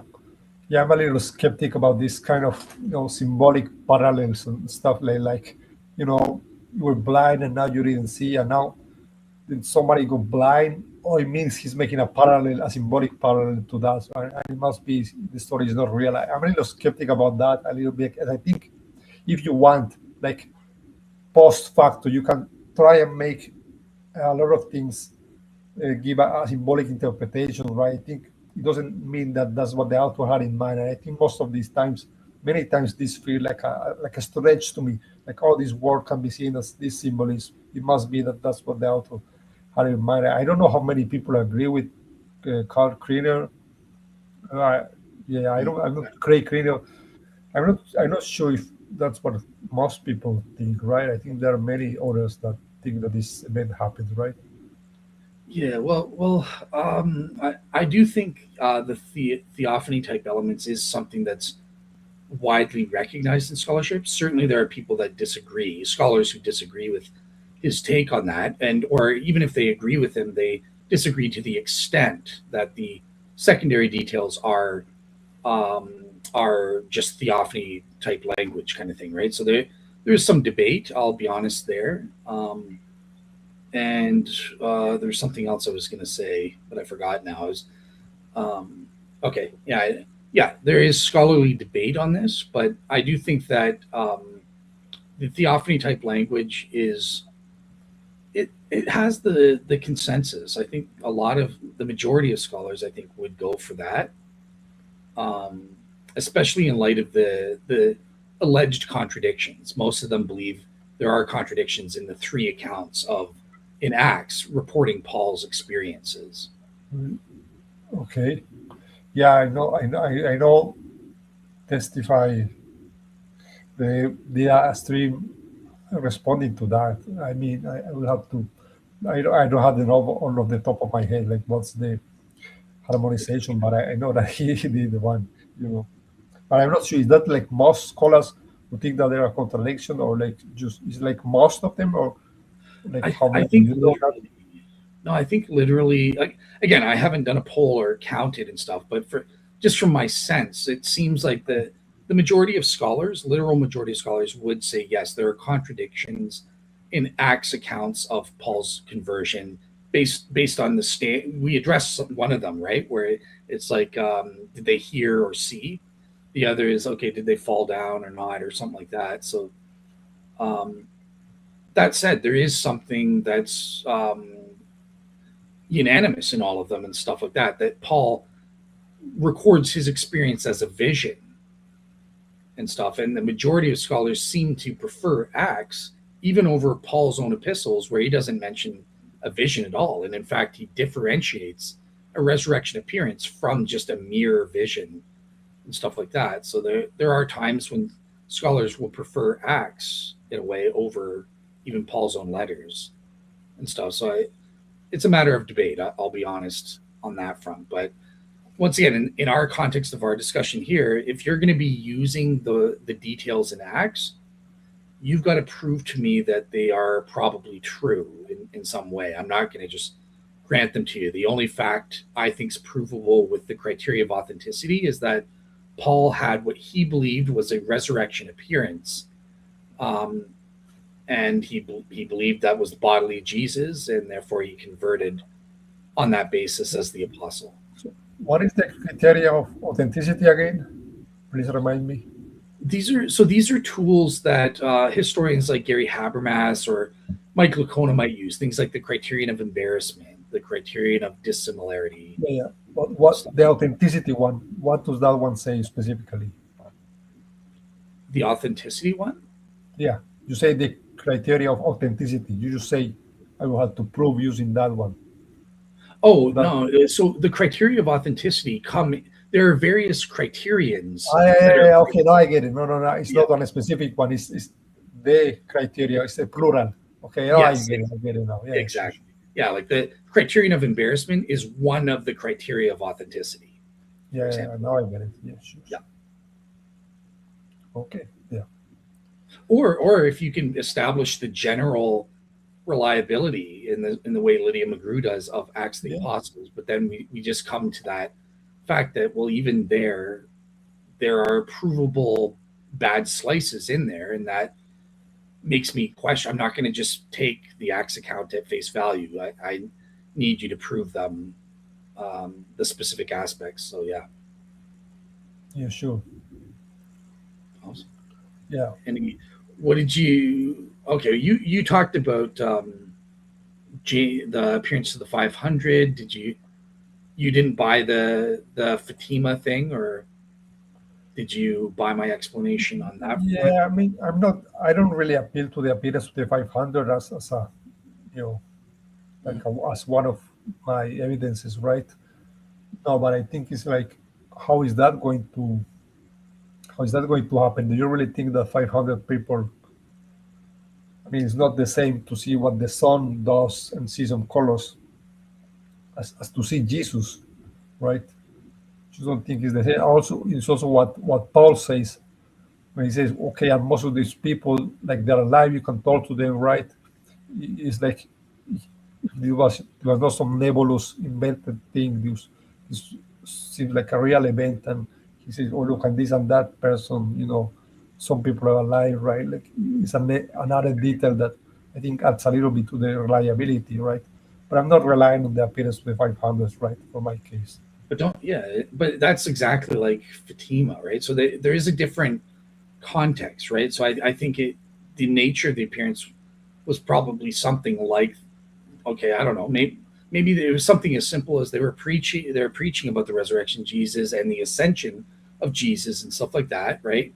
And all of a sudden, at the right moment, the clouds part and they see the sun, or something like that, or whatever it is, or something like that. So, that's Jesus. He appeared to us, and stuff like that. Now, that's what they say with the Fatima thing, right? All it is, if you ask them for the details, they see a sun and stuff like that. But it's believed by these people that the Lady Mary appeared to these children who say they saw them, but also the other people who say, I just saw the sun. They're also believing that it was a supernatural appearance, right? Like in their reports. So even though they report, look, I just saw a sun flicker or something like that. But I believe that was the supernatural appearance of the Lady Mary and appearing to us. And I believe the reports of the girls and stuff like that.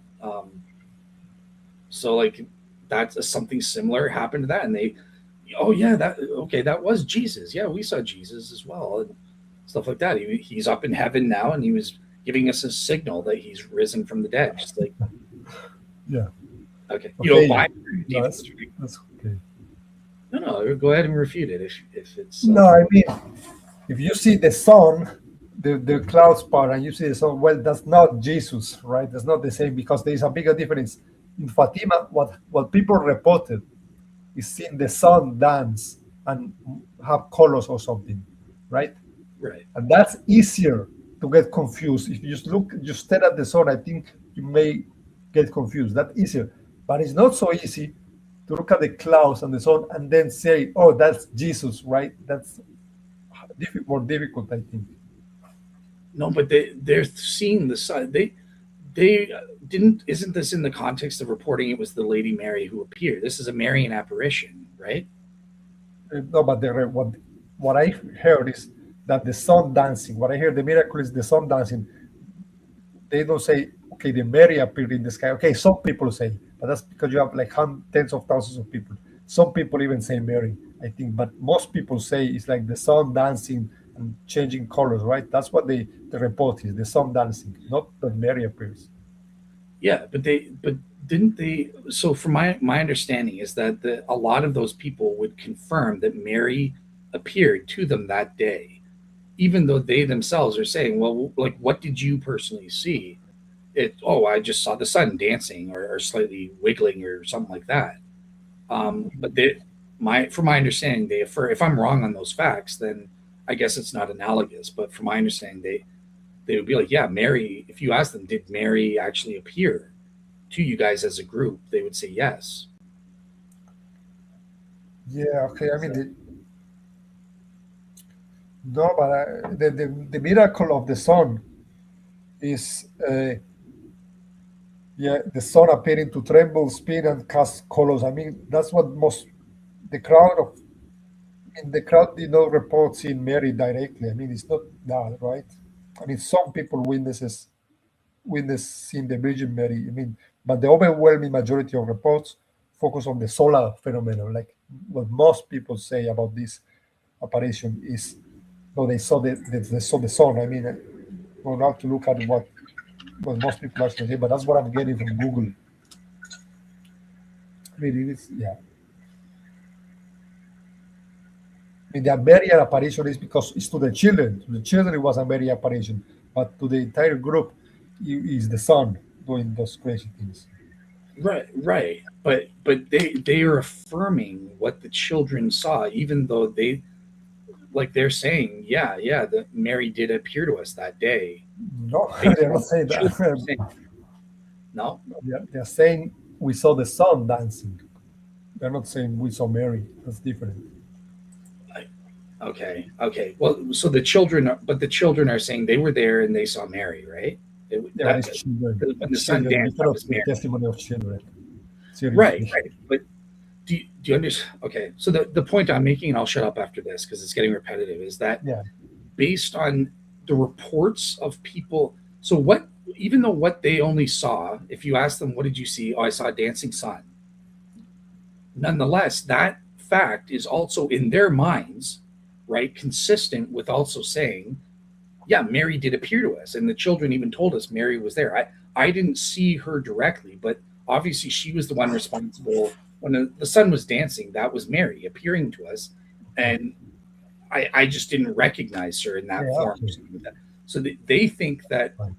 the sun dancing is Mary appearing, based on Yeah, the that's fine, right? Because it was connected to, like, the Mary had appeared to the children, and maybe they will be like, yeah. I think that was a manifestation of Mary, and things could get lost in translation, and like, something like yeah. that, right? Maybe something similar happened to Jesus.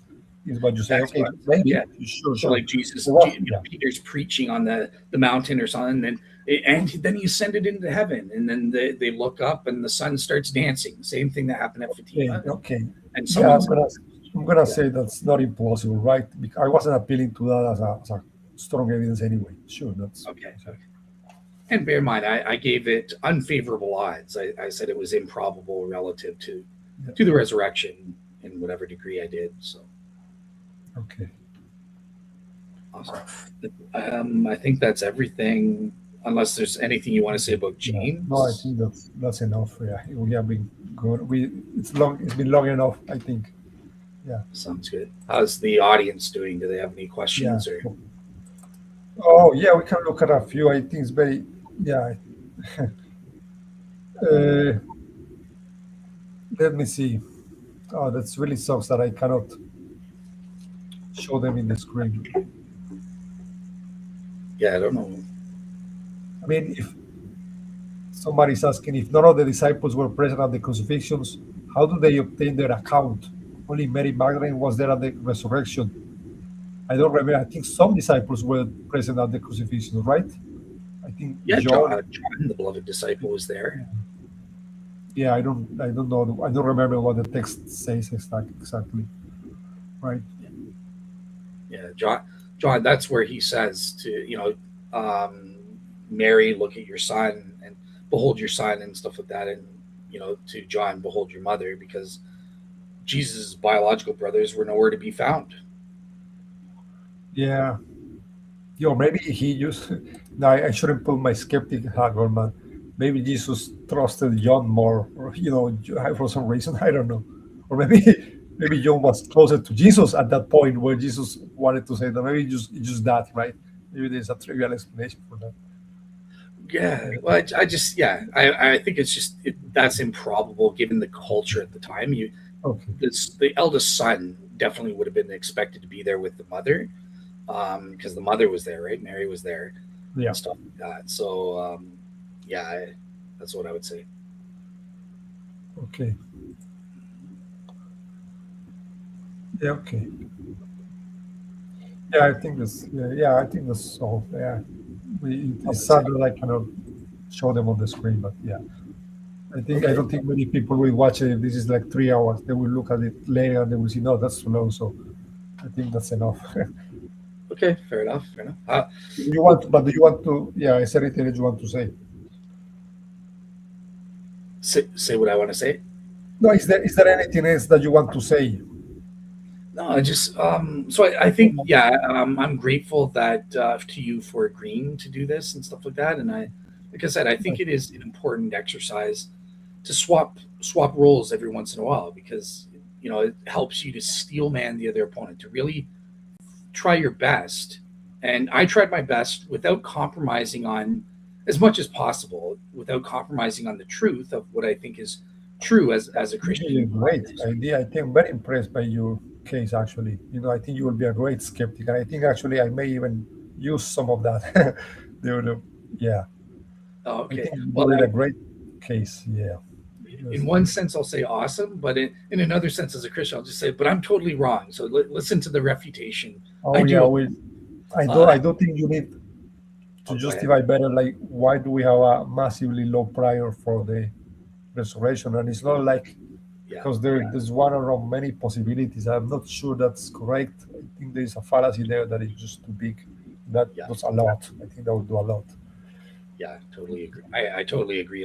Like I said to you, these came from Dr. Lydia McGrew, and it was specifically the second one that, at least for a few days, was so serious.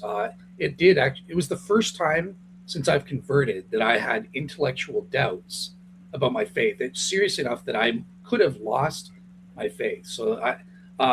But obviously, look, I'm still here as a Christian, so that there is a. I agree with you and against Lydia. This is not a proper way to do the prior probability, but I'll reveal that in the follow up show, like why I think it fails. Yeah, yeah. Okay. No, because from a mathematical Bayesian point of view, I'm thinking that actually you do kind of do think to take the number of the probability of that even happen. But wait, I'll, what is the probability? Does it get divided among all things? Or I'll, if I'll give like you a I don't hint. know. It's the problem of finding the proper reference class. So Oh, both of the examples I gave are the wrong reference class, and oh, that's why it okay. fails. Yeah. Okay, I see. Okay, that's cool. Yeah, no, yeah, I think what you did great. I also had fun doing this because, like I said, I wanted to do this like before, Yeah. even before that. I think, yeah, Absolutely. Yeah, it number one, it's fun, but it also iron sharpens iron, right? It yeah, helps you, really to see the other side, steel man the other side. Like I did my best. I had constraints because some Christians were worried, like, oh, it's just a game or something like that. So I wanted to do my best to like be faithful to the facts as I believe them, but then try to come up with the best naturalistic explanation that I think's out there. So yeah, and on that front, I think it's edifying for everybody. okay. But I think, oh, yeah, that's great. No, that's perfect. Okay, Awesome. thanks. And are Okay, you closer thanks for to watching. believing in in Christ now, because I think you did a great job arguing Oh, as that's a nice, great to hear. Yeah. absolutely. Yeah, I think it's okay. So you're announcing your conversion. I think so. Awesome. Yeah. Well, I'll just say this and then I'll shut up and let you close. But I do hope that when you put yourself in the Christian side, it sounds like you did do your research into some of the best Christian scholars that we have out there, like Jonathan McClatchy and Lydia McGrew, and it sounds like you are buying at least partially some of what their argumentation against some of the more common skeptical objections. So I think that's a plus if that's the case. Yeah. I do not think that all skeptical arguments are correct, right? But yeah, that's great. Awesome. Yeah. Okay. All right, I'll let you close out. Yeah. So anyway, that was the debate. I hope you guys liked it. Oh, I forgot. I should have added a description to your channel. Okay, I will do that. Please go check out Dale's channel, and please subscribe to my channel. And yeah, see you next time. Awesome. Bye. Take care, everybody.